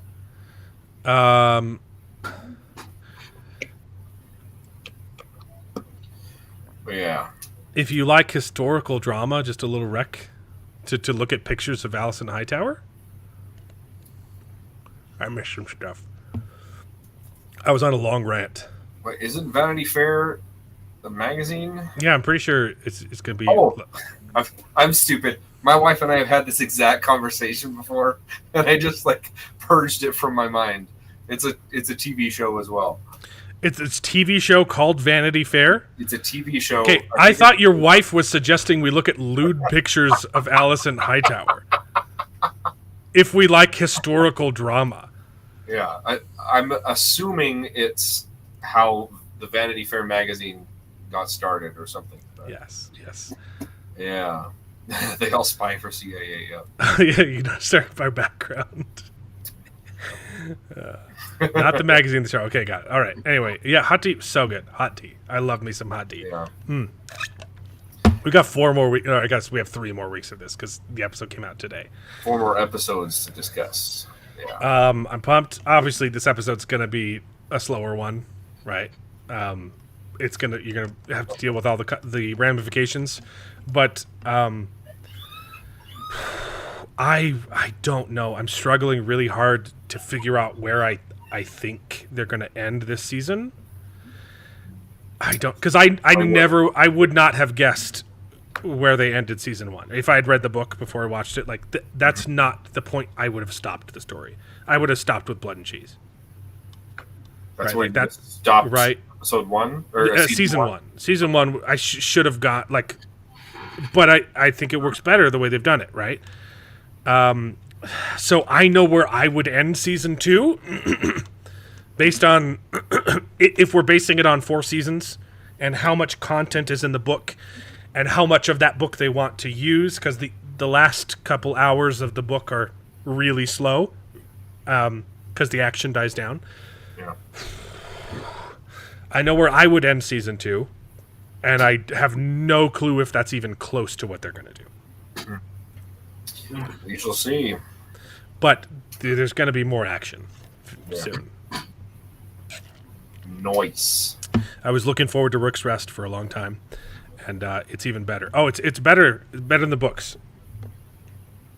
In the books, well, and that's the thing. I don't even think it's a change from the books, because you can take the book by its word and think, oh, this is just revisionist history. The whole point of the book is it's unreliable narrators, right? There's 4 different maesters who are writing down the same different events, and they weren't, not all of them were present for all of the events because they take place in different places, right? And so you get one character, oh, I was there, this is what happened, right? And you get another character saying, I don't believe his version of events because like he clearly has bias and he was on this side, and so he's going to say whatever. And there's a character who only talks about the sexual stuff, right? Oh, no, like those characters weren't banging. That's not why this happened, right? And so it's really interesting. I like the way the book is written. It's a little indulgent in that it's like, okay, like maybe you can also just tell us what happened, my guy. But in the book, it's written that this was Aegon and what's the brother's name? Aemon. This was Aegon and Aemon's plan to do an ambush. Okay. Okay. And that's the story that is, like, if you watch this episode, that's the story that they're going to put down in the history books. You're right. That's even if you watch the promo, they're like, this was the king's plan, guys. He wasn't an idiot, but he got hurt, and he's your hero. Now fight for him, right? Yeah. So and that's a good point. If that's the but story it's that so we're much gonna go better with, that it's not true, right? Like Right. that it was just Aemon's plan, and it's a really good plan. And then the moment where you see his brother show up, just the wordless dialogue of like, well, I guess there were some words, right? But but they weren't saying what was actually happening. He's like, "No, my brother, you idiot! You ruined my plan, and you're gonna take my glory. This was gonna be my victory." Wait a second, or he could die because I hate him. And I could seize this opportunity, like just the wordless, just seeing his brain working in real time and knowing 100% what he's thinking, and even leaving it a little bit ambiguous is another nod to the books where we don't know what intentions were with him walking up with his sword drawn, and it does look like he's sheathing it. Could also be some, and then Kristen Cole shows up and, no, yeah, I was definitely putting my sword away, my guy, right? It's like, I thought that was a wonderful nod to the book's ambiguity, and also just the way it played out was so much better, and made some of the unnecessary stuff from season 3 at least somewhat relevant. Like setting up their animus and him seizing that opportunity to, like, I could just let my brother die. I don't even have to kill him myself. He could be completely removed from the picture, and it was fantastic, wonderful writing. So,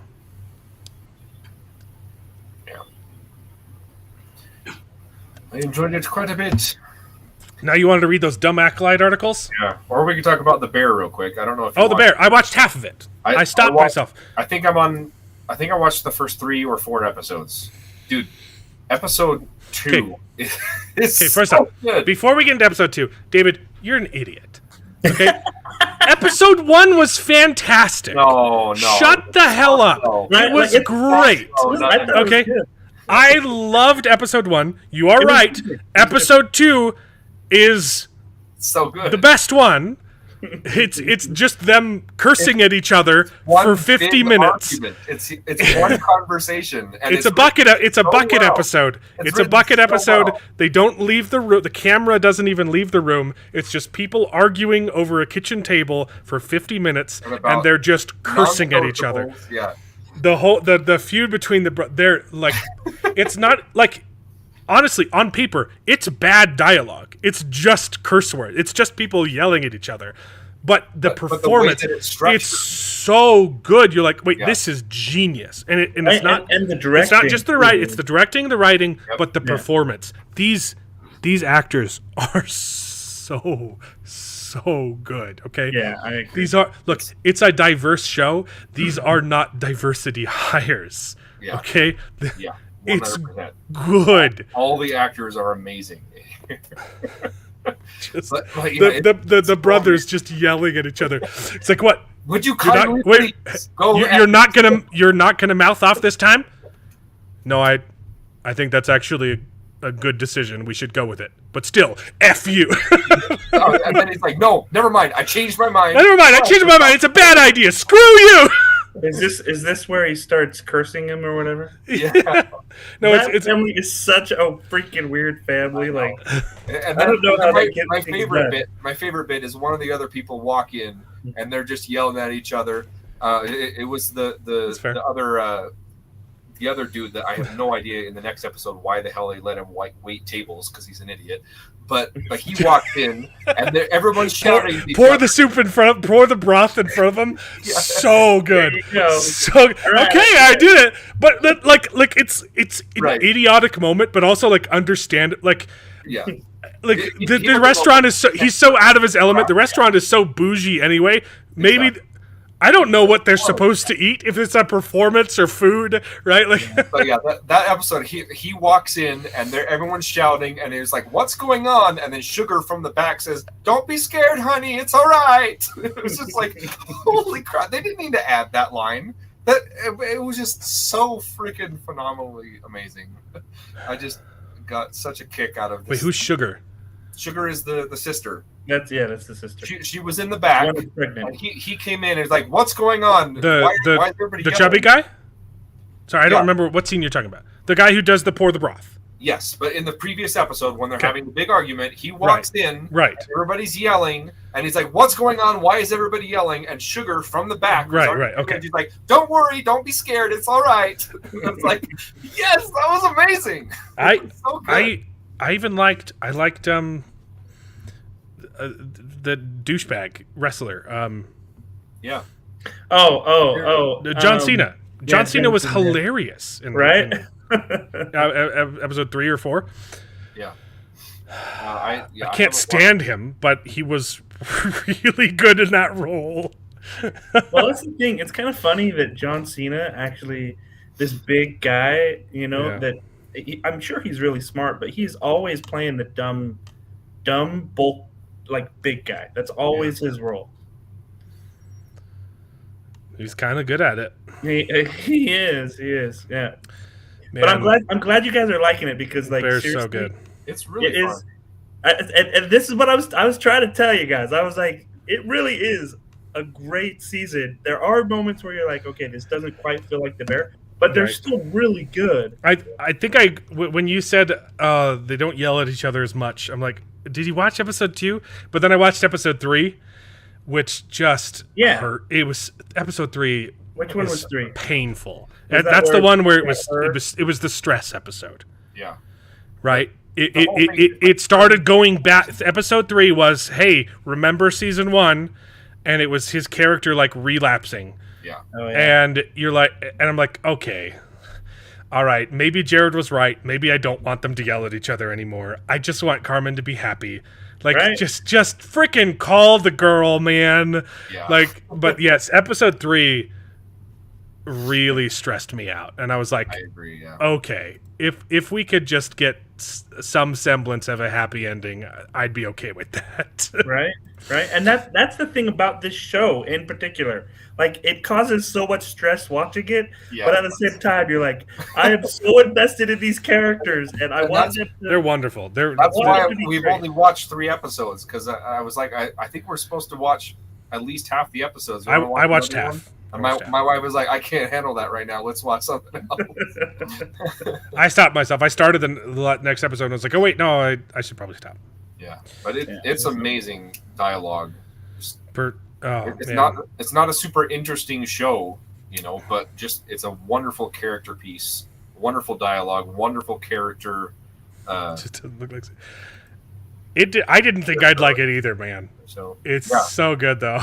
Yeah, me neither. I'm right with you there, Mark, and especially the promotional material for this show has been bad. awful. It's awful. Yeah. Like last season was an amazing season, and the only advertisement was Carm and his girlfriend talking in the freezer saying, I didn't tell you the name of the show. Did you tell me? I didn't. I didn't know season 3 was coming out until a week before it aired, and I was like, "Well, I'm not. I can't watch it." The promotional material for the show is absolutely garbage. It does not make me want to watch the show. It does not look interesting, but it's a really good show.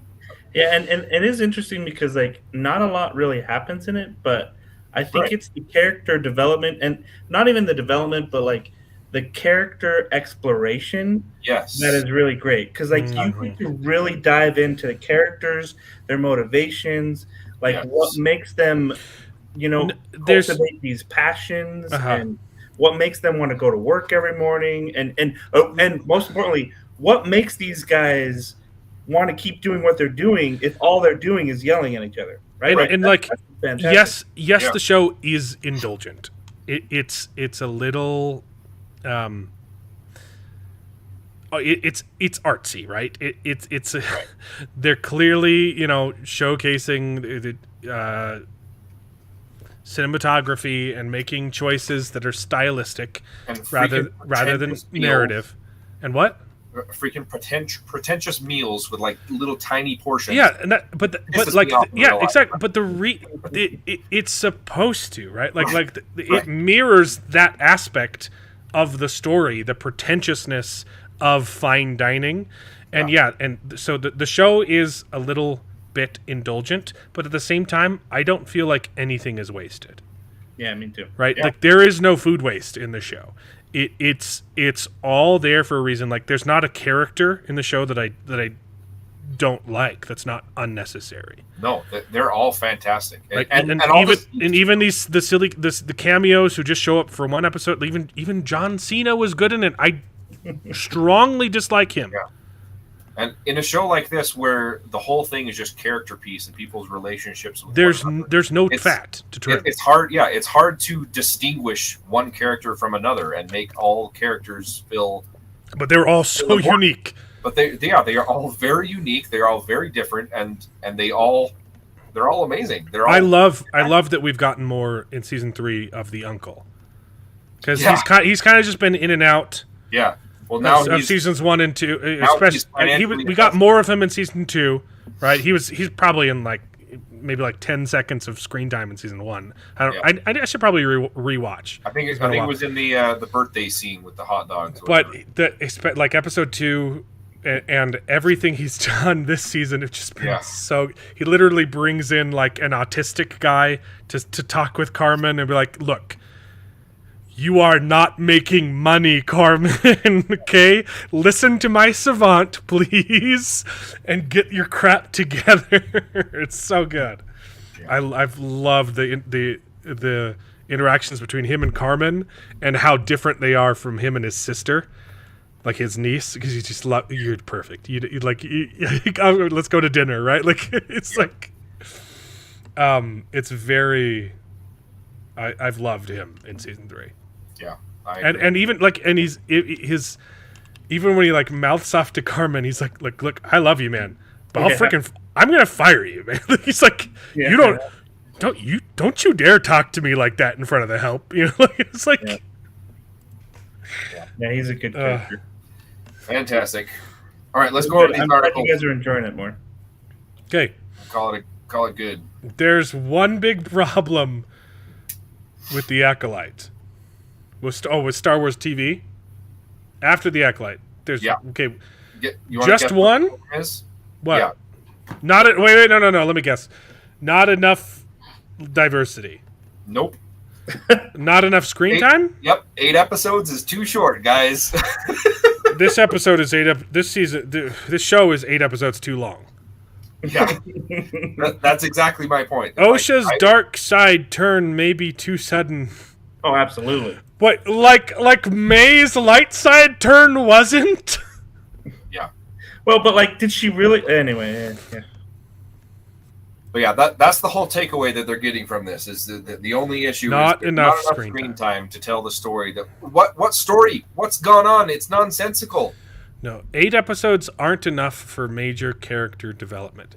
No, but you haven't done any character development. Seriously. At Character all. motivations have been unclear the entire time. They flip-flopped. They're inconsistent. This show can't have cost character the growth. same amount as House of the Dragon Season 2. Oh my gosh. Is that true? Technically, House of the Dragon got a little bit more money, but also their episodes are over an hour every time, and these episodes are 20 minutes. So if you're talking screen time to money, The Acolyte is actually more expensive. That's insane. Yeah, it still boggles my mind they spent more money on this than Kenobi. Like, that was their moneymaker. Everyone was looking forward to Kenobi. The House of the Dragon only has 8 episodes this season, too. Yeah. And I agree. For the most part, I think you that don't even 10 episodes minimum. You don't even need. You need one episode. Okay, there's more emotion and character development for House of the Dragon's dragons, who don't have dialogue, than any character in the Acolyte. You see, That's a good point. I'm not being facetious. Yeah. This is not hyperbole. When you see Maylee's head get bitten off, and she's looking at Rhaenys, I almost cried. Yeah. That was more emotion than anyone except for Squid Game has shown. Well, and then there was In an the episode, I think the first or second episode when Rhaenyra goes to hunt down what happened to her son, and they find the dragon. The dragon in the background is mourning. Yes. Don't even bring up when she reunites with her son. Yeah. But that's 2 human characters, okay? Shut up. It's plenty of time. You're just incompetent. A major Revenge of because the return to the dark side is going to be she's not going to turn to the dark side, you dolt. She's going to team up with her sister. And they're going to hook back to back, arm in arm, and they're going to spin around and do spin kicks. Yeah, that's a way to counteract. They're not going to join either side. I need one of these. But yeah, I just find that hilarious. That's the issue, guys. It would have been perfect if they had 9, 10, 12 episodes, but no, they just had 8. So that's the reason why it's suffering. An 8-episode structure is too much exposition. There's been no exposition. Right. See, like, what happened? They took 2 episodes to show you the same thing in the flashback, where nothing changed. Nothing the episode before this, literally nothing happened. Yep. And then there was a fight scene where nothing happened except for a fight. And then there was an episode where the entire episode was people walking through a forest. And then the episode before that, May assassinating some. So some stuff happened, and then there was the flashback. Yeah. Okay. It's absolutely ridiculous. They need one of these babies. Screen rants. Bad takes. There you go. Oh, she says there actually was screen will. rants there. Yeah. We might have that one. I'll look it up too. on the Nerdist. I have one massive problem with the Acolyte episode 6. That's the one we're on, right? Yeah. Yep. Teach and corrupt. What's the problem? No, I thought we're on 7. yeah, you're on 7. 8 is the last. There's only one more episode of this crap. Okay, right. Okay, so this was the episode where nothing happened. Okay, what's the problem, David? I don't know. I don't remember sending you this article. You did. Probably. I don't know. I only pulled up 2 of my own articles because you sent me 20. Okay, The Acolyte's read the slow summary pace. May's. All right, I'm just gonna go down. What's May's goal? Absolutely. That's the only problem? Yeah, it's a problem. Yeah. This is explained. One This is explained in an interview that Leslie Headland gave. She said the reason why May cut her hair and dressed up like her sister is because she wanted to infiltrate the Jedi to prove, so she could get evidence to prove that they were the bad guys. That's done. All makes sense now. That's it. Which is not explained or even hinted at in the show. Yeah. No. It doesn't look as though the Acolyte will ever explain, because she doesn't have one, dude. Seriously, it's like what? How many times do I have to say it? If the showrunner has to explain the motivation outside of the show, the mystery box is empty. Yeah. There is nothing inside. The reason why they won't explain it is because they don't have the answer, because they're idiots. Yep. Okay. Is the Acolyte a success? No. Rotten Tomato score and viewership would both say no. Wait, but wasn't there something last week you brought up that said it was? Right, and then I brought up the viewership, which says it wasn't. It's a poor indicator. Yeah, but then you look at the viewership, and it matches, bro. Yeah. No, it doesn't. The only thing that gives this show a positive number is if you include engagement, which would include Google searches of people saying, what the crap is going on with this show because it makes no sense. Yep. Absolutely. Yeah, but even in the article, they're saying it's doing okay, but not great. It's not doing the worst that it's ever done. It's the worst Star Wars show. Yeah. This is... Apparently, Andor did worse, which was a that shame. does not match the data that we brought up last week, though. That's not true.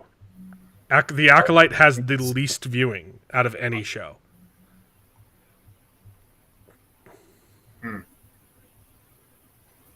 Yeah, I don't know where they're getting those. Because people really liked Andor and they watched it.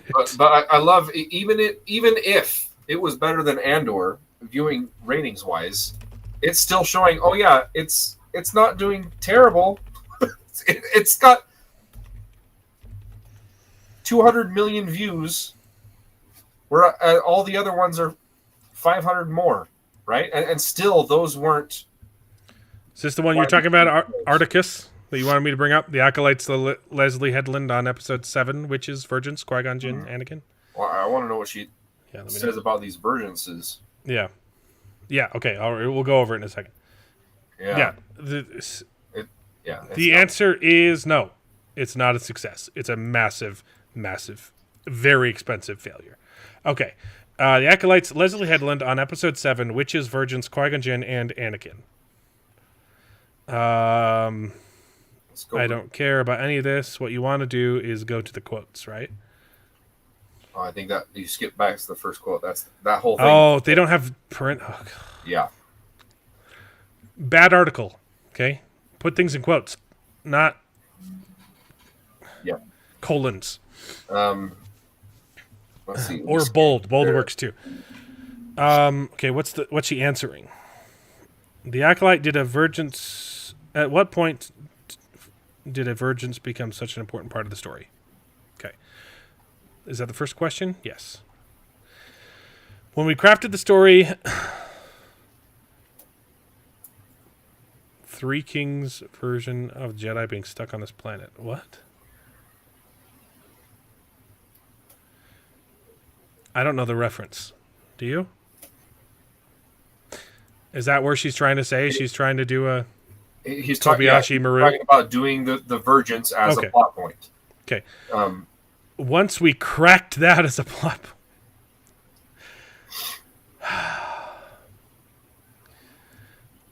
where a lot of other things were going to come from, it felt like the North Star for them, so it had to be something incredibly important. It couldn't just be that they were on a planet on a routine mission. It had to be something that was a little arduous, something so important that you don't explain it to your Padawan for 6 months or 6 weeks. 6 weeks.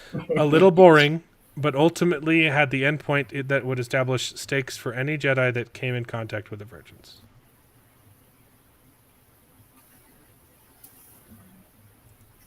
It had to be something that was arduous and a little boring. Why? I don't understand why that had to be the case. Why are you making me read this? That whole paragraph is nothing. Just skip past it. We did not want to be powerful. We didn't want the witches to be automatically as powerful as the Jedi. Okay. The witches needed to be nomadic, found, blah, blah, blah. Except that they can create life with the Force. Yeah. More power and more control over their ability.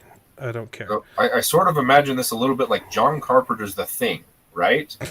all these miners, they were drilling and they found something and then it was gone. And the next thing they know, 100 years of later, the Coven moves in. A couple years after that, the Jedi start to move there, and it's almost as magnet that's pulling characters towards it. What the hell is she talking about? I have no idea. Well, 'cause in the episode they mentioned that this place was barren, and then all of a sudden it wasn't. Huh. So she didn't. But I thought that they were saying that it's because the witches showed up and they started creating life that it, or so, I don't know. I don't care. A Virgins can hide Force-sensitive people, even though it's what attracted the Jedi to them in the first place. Yeah. Is that the reason that the Coven chose this planet? Because there was a Virgins? I ask because I want to know what came first. They found the planet, they moved there, and then decided to create the girls? No. They said, ever since we created the girls, we've been on the run. Yeah. Look at her. Or they moved to Brendok specifically to create the girls. That's a good question. It's also a backwards question because we haven't confirmed that the witches created them. Yes, you did. You literally said, I created them. Yeah. That's a line of dialogue in the show. This is after episode 7? What an idiot. Haha, yes, obviously, strongly, I think Anastasia, blah, blah, blah, I don't care. For her, she knew settle, blah, blah, blah.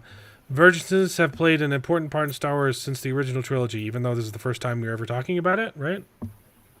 No, in episode 1, he said that Anakin was a virgin. Right, all right.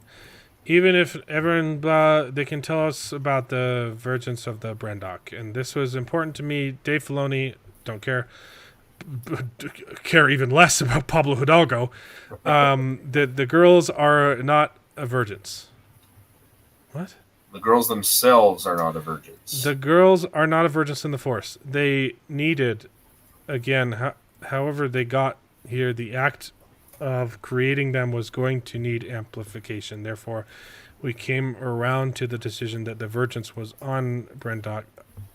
So she confirms again that they went to create the twins. I don't understand what they went to Brendok to create them, which is not what they said in the show.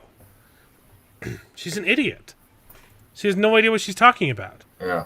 She wrote a story with a whole bunch of holes, and when people are asking questions, she's like, "Oh, yes and no," but we haven't confirmed that, even though you did.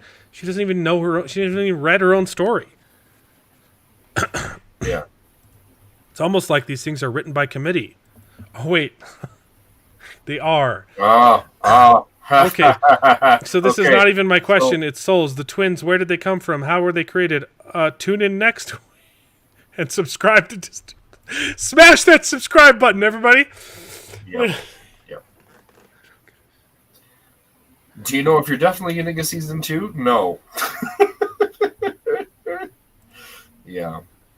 Thank goodness. Oh man, this is painful.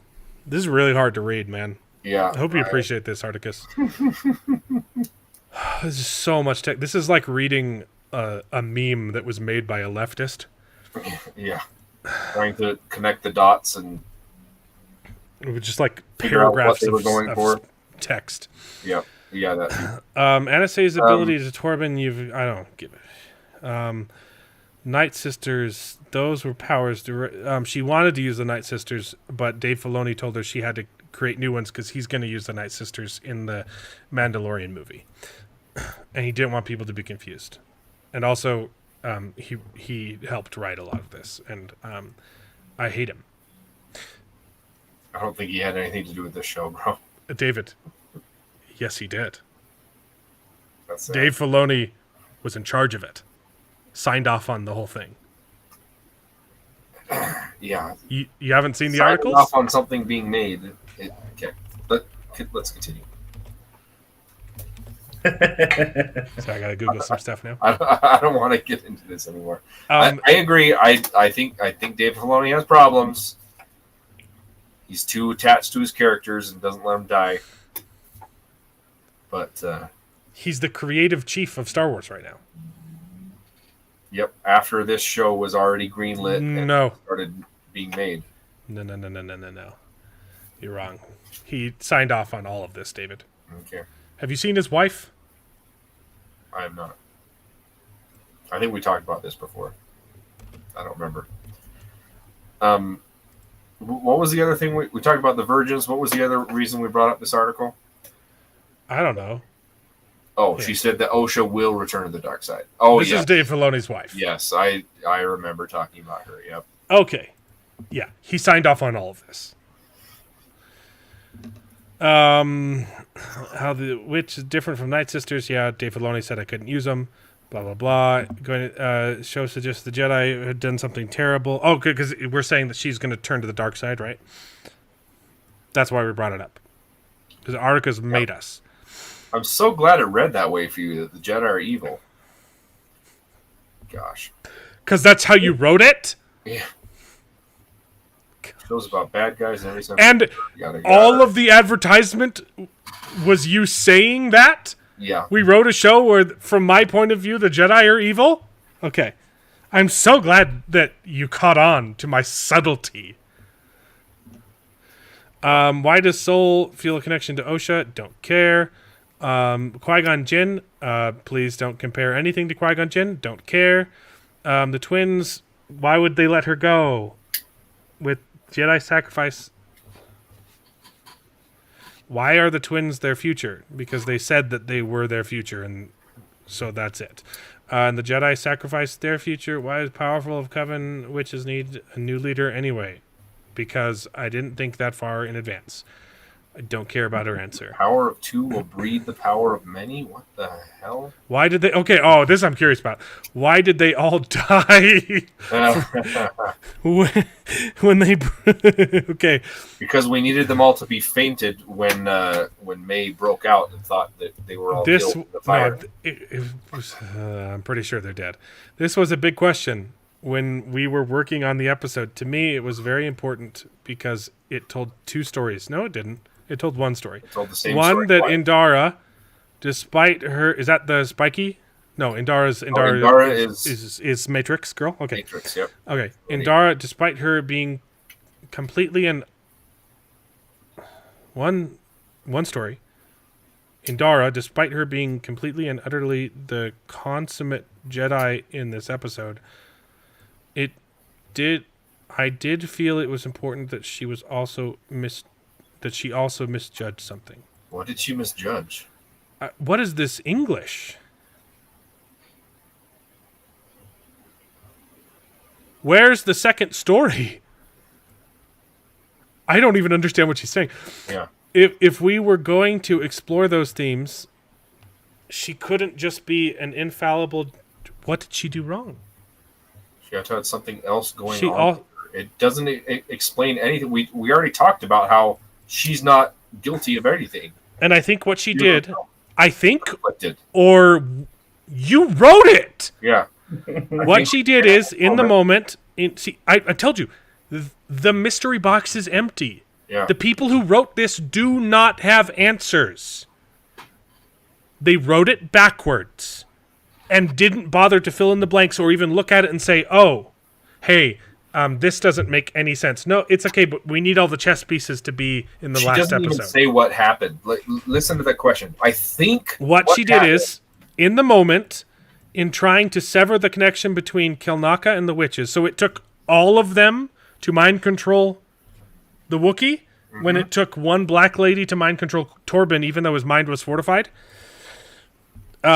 She dealt with a power that she did not understand and was unfamiliar with. Did she kill them? Yeah. She didn't know what was going to happen to them.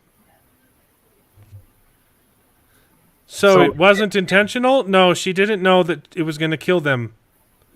All she was thinking was, I have to save him. But she also doesn't even know that she killed them. They were in a different room. So how does that make her character nuanced? Yeah.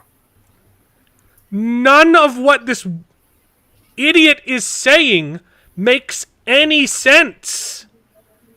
It's contradictory. She's a moron. Also, it didn't answer the question. It says, why did they die? And her answer is, well, I don't know why she did this thing, but I'm thinking in my mind that she did this and she had dealt with a power she didn't understand. And that's why they died. What? That's not answering her question. The question is, in what world does it make sense that all these people mind controlling this one Wookiee Jedi would die? I think we need Jared here for this conversation so he can explain what I don't. Yeah. Maybe he can understand what Leslie Headland is trying to say here, because I don't. Yeah, it definitely doesn't answer the question. Coral says she would die before, and then the Jedi take her. So it's okay to assume she's dead? She's obviously alive. Yeah, no body, no death. That's all I'll say about that one. Yeah. I don't want to read this anymore. Let's move on. Why is this so long? It keeps going. It was a long interview, apparently. Oh, well, we already read the part that. Okay, this is when May. Right, she's dematerializing her own body, and it also dematerializes her daughter. What's happening? Can you tell us what's happening? No, because I don't know what's happening. Okay, that's just my guess. Anastaea's main concern is that violence will be used in this confrontation. Jodie, is that the actress? Oh, no. Jodie and I talked about that meaning two things. One, that Anastaea will have come from some place that utilized violence. What? It's something she would have seen as when she was a child, and she would have endured coming of age. The main cause she wants safety of her children, so she disintegrated them. The physical safety of them. Secondary is, I don't want my children or my legacy to be affected by something violent. I want to remove them from whatever it is. So why about the dematerializing is the first thing that Jodie and I talked about in seeding the character is what? It's not even a sentence. No, she said the why is the first thing we talked about. What she's doing. And still haven't answered. Right. What she is doing is what Jecki says in episode 4. What? Oh my gosh, it's an honor to see anyone. She's literally killing her daughter? Holy crap. She's transforming herself and May into the Force in a way that doesn't kill them. Oh, okay. So they're not going to be alive anymore, but they're not killing them either. That makes no freaking sense. What? This is the soundbite that I'd heard about was referencing this interview. Then she was turning herself into the Force. Wow.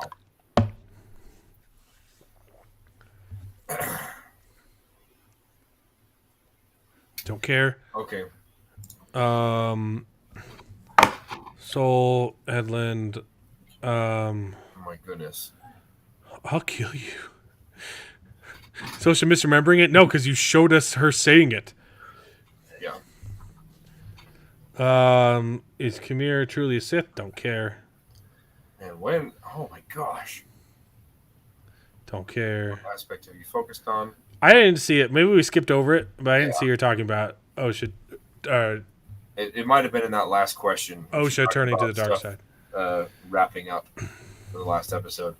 Yeah, I don't care. I hate it. I'm gonna save that for later. I got a deep dive on that. Critics' issue with Anakin Skywalker.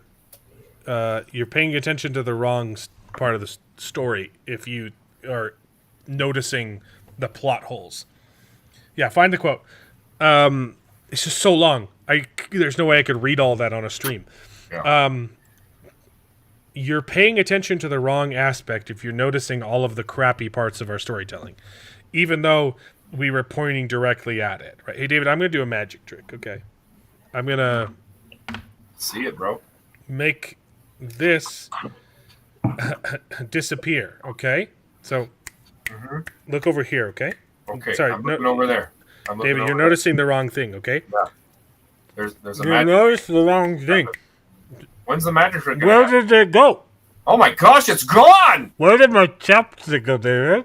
I have no freaking clue, bro. I was. David, did you see where my chapstick went? Sorry, I wasn't paying attention at all. You were trying to make it go away? I made my chapstick disappear. But could you make it come back?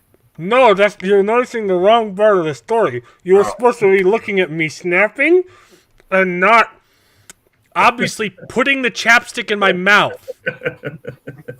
You noticed the wrong part of the story, guys. Yep. Oh, got my Discord. All right. Oh, okay. Okay, so the quote from that article, the question is, I'll just read it. So Soul confuses May for... Oh, it was the one we skipped over. Okay, so it's right. It's that one.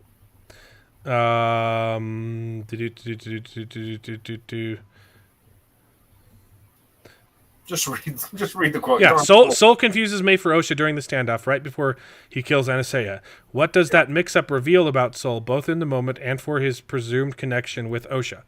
Okay, that he doesn't know her as well as he thinks he does. Khmer has a similar reaction to Osha. When he immediately recognizes that she's not the same person and says, "You look just like her." That doesn't make sense. That Soul has. Soul has that Qui-Gon Anakin connection with her. It's a powerful, Force-sensitive child. This child is meant to be my Padawan. I'm drawn to this particular power, which means I need to help this young woman reach her full potential as a Jedi. Khmer has the exact same... No, he doesn't. The second Osha walks into the apothecary, he knows it's... He knows it's not So me. that's the exact opposite experience. What is she saying? He can feel if something is different. That's not the exact same experience. Okay. He feels that what? So he has this feeling that like he wants to teach her. Just like Cole wants to teach. Khmer wants to be part of her journey in reaching her full potential. But that's not... has nothing to do with the question. Yeah. What I think is interesting is that Khmer and later the stranger never mistakes Osha for May. And that Soul mistakes Osha for May at least twice. Okay, so she's... That's also meant to foreshadow who Osha's real master will be. So she's specifically confirming in this scene now that Soul was a freaking idiot and didn't know that they were switched. Got it. Yep. So it's foreshadowing that Osha is going to turn to the dark side. Maybe. Honestly, that would be more interesting than them fighting back to back, which is going to happen. So maybe she'll very briefly turn to the dark side and then switch around just as quickly as every other character has flip-flopped on this show from good to bad, right? Okay. I don't know. Yeah, you're paying attention to the wrong thing. Let's get over these. If you're mad about the Acolyte, you haven't been paying attention to Star Wars, or maybe it's because we like it and this isn't Star Wars. Yep. Don't care. Oh, I didn't realize that was also Kawatu. The Acolyte just flubbed a classic movie trope. Okay, I like this. There's more than one way to do a flashback. By not giving us the same flashback twice? Yep. Yeah, so I think this one was... The Rashomon, yeah. Yeah, exactly. They flubbed it by not doing it at all. The Last Jedi did the Rashomon effect. Yes. Whether you liked that or not, they did what they're saying they're trying to do with this episode. But yeah, it just rehashed the same exact thing. Someone's calling them out. Reveal, and it was the same thing. Remember when we were talking about how the Nielsen ratings? Yeah, it's bad. Yep. Yeah, it had the second worst premiere of any Disney Star Wars series. Yep. I think that's what we were looking at before. I think Andor had the worst premiere, but it grew every week. Oh, right? Okay. So this has been dropped. Those numbers were the premiere. So this started off the same as that, as the worst premiere, and then has gotten worse every week. Yeah. That's not good. Yeah. 75% drop in Nielsen ratings is... They're just not the same Jedi. Leslie Headland says the Acolyte has a different breed of Jedi who don't follow the George Lucas. No shit. Yep. That's what we've been saying. Yeah. Yeah. She straight up says, "Hey, I'm not being true to George." Holy crap! Is this from that same episode? That same interview? I don't know. Where's the source on this? Okay, I'm saving this one for later. This is coming out in a video. Yeah. Yeah, don't care. I hope it's a different point of view. Yeah, from my point of view, this show is garbage. Yeah, okay, I'm saving that for later. Yeah. Cool, I don't want to read anymore. And then the lightsabers. Yeah, so we were talking about how the dumb lightsaber design with the right. two coming apart. The two that make it longer? No, this shows some of their other concepts. Yeah, these were the concept arts. 3 blades in one. Because they wanted it to look like a longsword. Honestly, I don't hate that. It does kind of look cool. Yeah. They are close enough together that it probably would. It's just it's the same. Right. But some of these, I know. I've looked. I don't hate this one. Like this. I kind of like the idea of one of it, like the problem looking like a broadsword, right? The problem with 2 going the same way is Daisy Ridley's double one, right? Right, but this is one crystal right here that's being diverted into 3, right? Exactly. This works. That's less egregious. Still This doesn't work with the Khmer's lightsaber. Right. Yeah, 100% how they show that. Okay. So then that one you get more of a separation, and for some reason an exhaust. An exhaust? How are you supposed to fight with it? Yeah, I don't I don't understand. Why does it have an exhaust? Yeah. Twist to ignite. Plus, that would be ridiculous in your hands, having all those little crevices and stuff. It's got a clip. It's got a clip though. It looks like a pen. Yeah, it does. This is the other iteration. Yeah. Again. It's 2 blades. This one has. This is the katana one. Has way too far of a space in between there, right? That's getting a little bit ridiculous. But then again, the exhaust is just stupid. Why would you?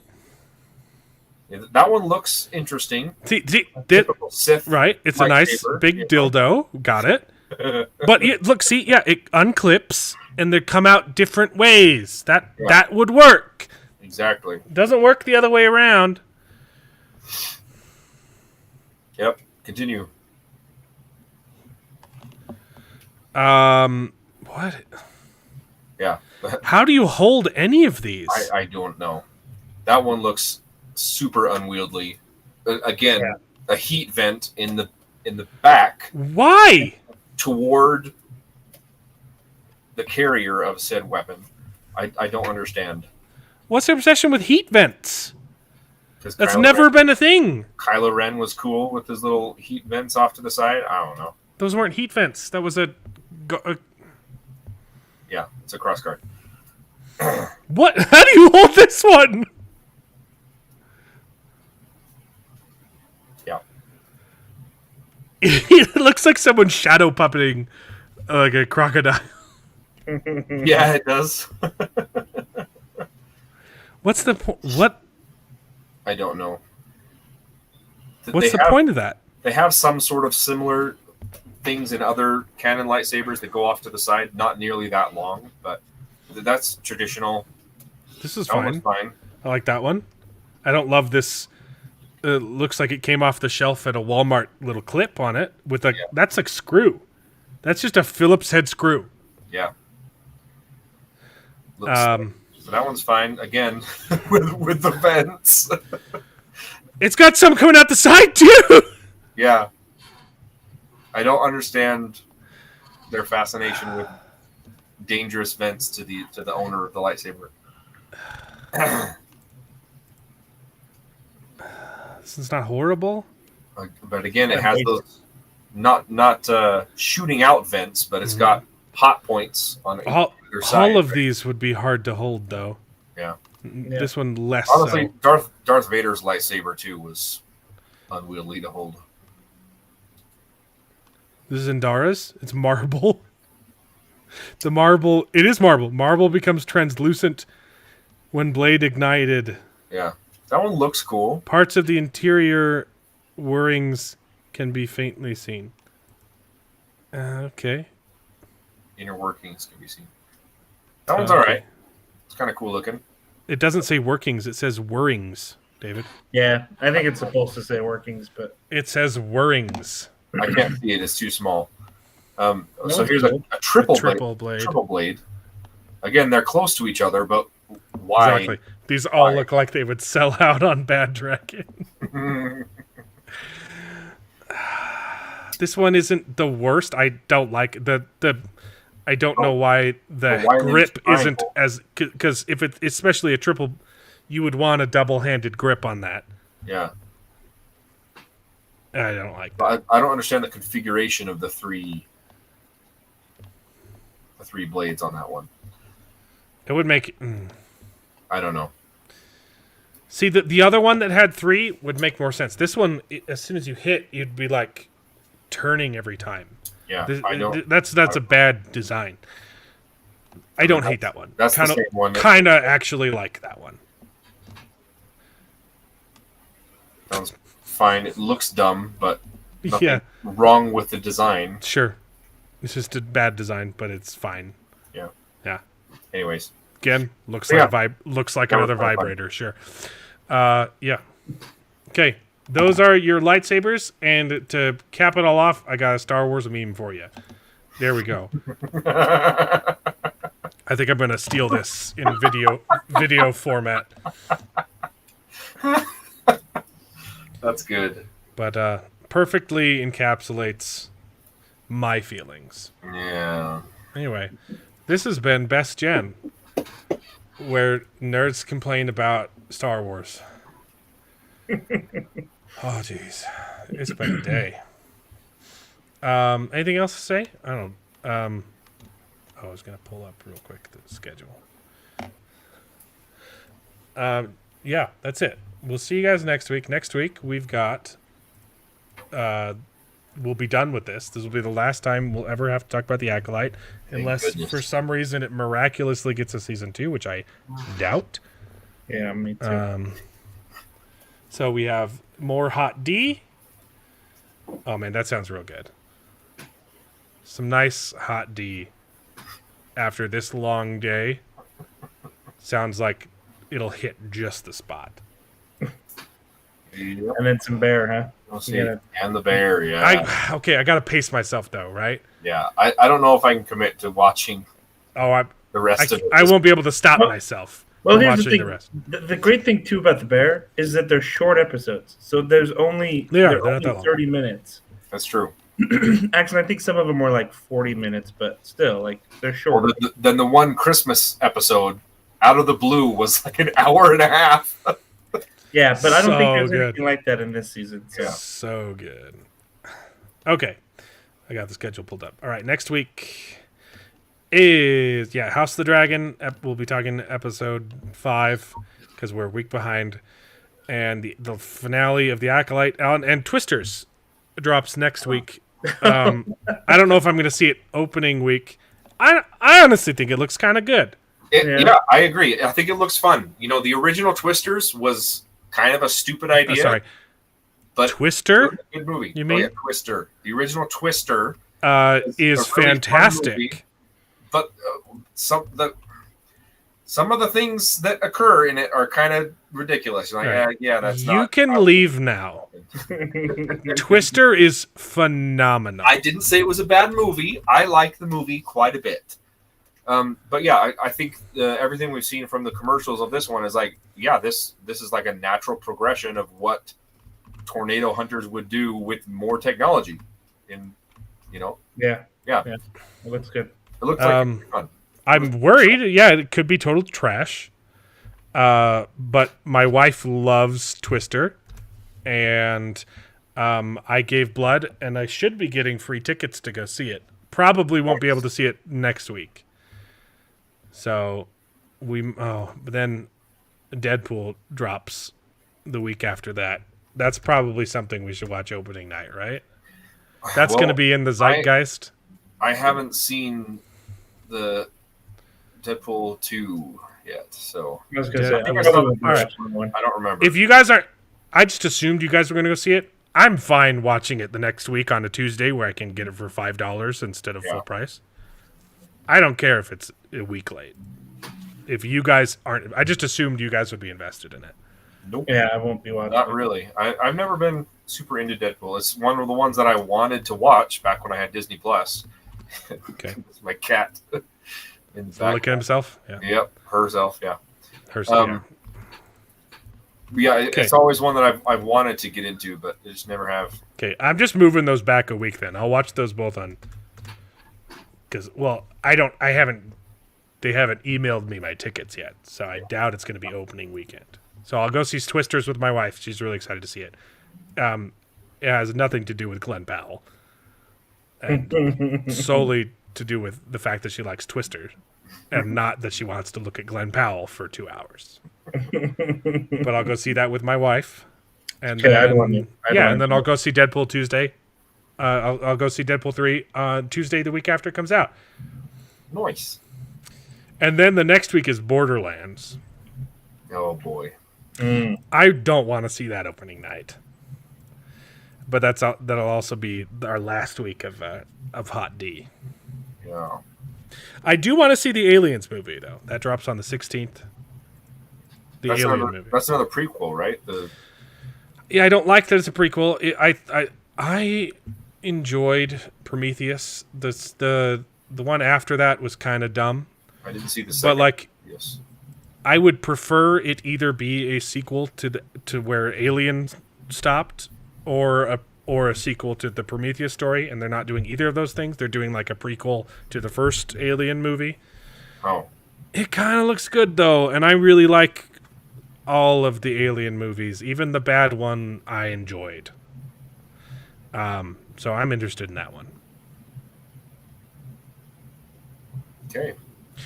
Okay, did I see the interview with Rachel Leshman from Mary Sue with Headlamp? Probably. I might not remember what you're talking about. Is that in a comment? I'm not seeing that. Guess what she was posting in response. Gotcha. Oh, she's an author at Mary Sue. Okay. She had a take on the events. Oh, okay. If you want to just lose your faith in humanity, go read all of Destiny's posts from yesterday. Who's Destiny? He's that he's a communist streamer. Really gross stuff from him. Yeah, he's been literally saying, yeah, it doesn't matter, and kind of reveling in what happened yesterday. It's pretty gross. Pretty sick. Mary Sue. She was advocating for more violence. Well, yeah, I believe it because that's what they've been doing for the last 8 years. I mean, to the extreme, they've been doing it for a lot longer than yet, but the last 8 years have been amped up significantly, completely dehumanizing half the country, calling for this kind of stuff, right? That's so sick. Oh, literally saying, since when are protests supposed to be peaceful, right? Yeah. Is this Destiny guy the one that streams with Hassan? They've done stuff together, sure, but they're different. Yeah, read all of his tweets from yesterday. You'll either be laughing or crying. So, yeah. Anyway, that sounds like a plan then. We won't be talking about Twisters next week, but we will the week after. Or at least just me. Anything else? You guys have anything? I don't have anything. Oh, yeah, and we'll talk about the bear next week, too. So the Acolyte, House of the Dragon, the bear. That's it. Nothing new. Nothing new at all. All right. Bye. I'm exhausted. This has been a long stream because we complained about the Acolyte for way too long. Anything else to add? Nope. Anyway, violence is never the answer unless the question is what's the opposite of peace? I don't know. Be excellent to each other. Would be violence, yeah. Party on, dudes. I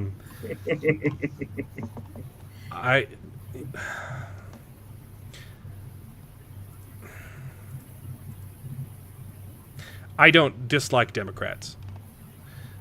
I dislike their leaders. But even I have never in my life ended a friendship because of someone's personal beliefs or even actions, unless those actions would specifically, put my family in danger, right? Yeah. I have had countless people end their friendship with me because of my personal beliefs, okay? And I still don't think any less of them because they're still humans and they're children of God. And even the Democrat leaders that's what's important. Even the leaders. Never wish violence upon. I would never wish.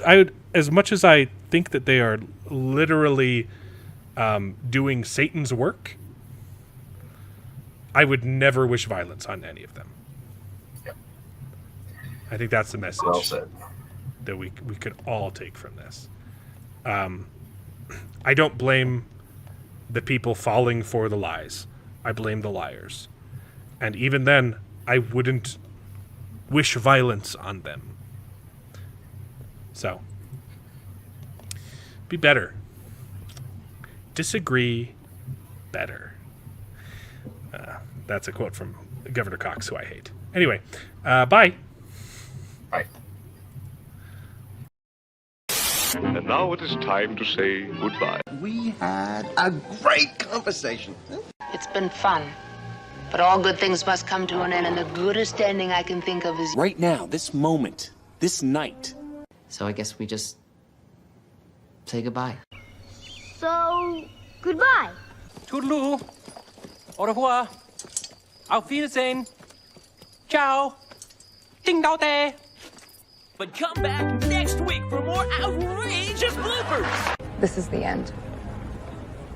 Well, there's only one thing left to do. I'm gonna go home and sleep with my wife.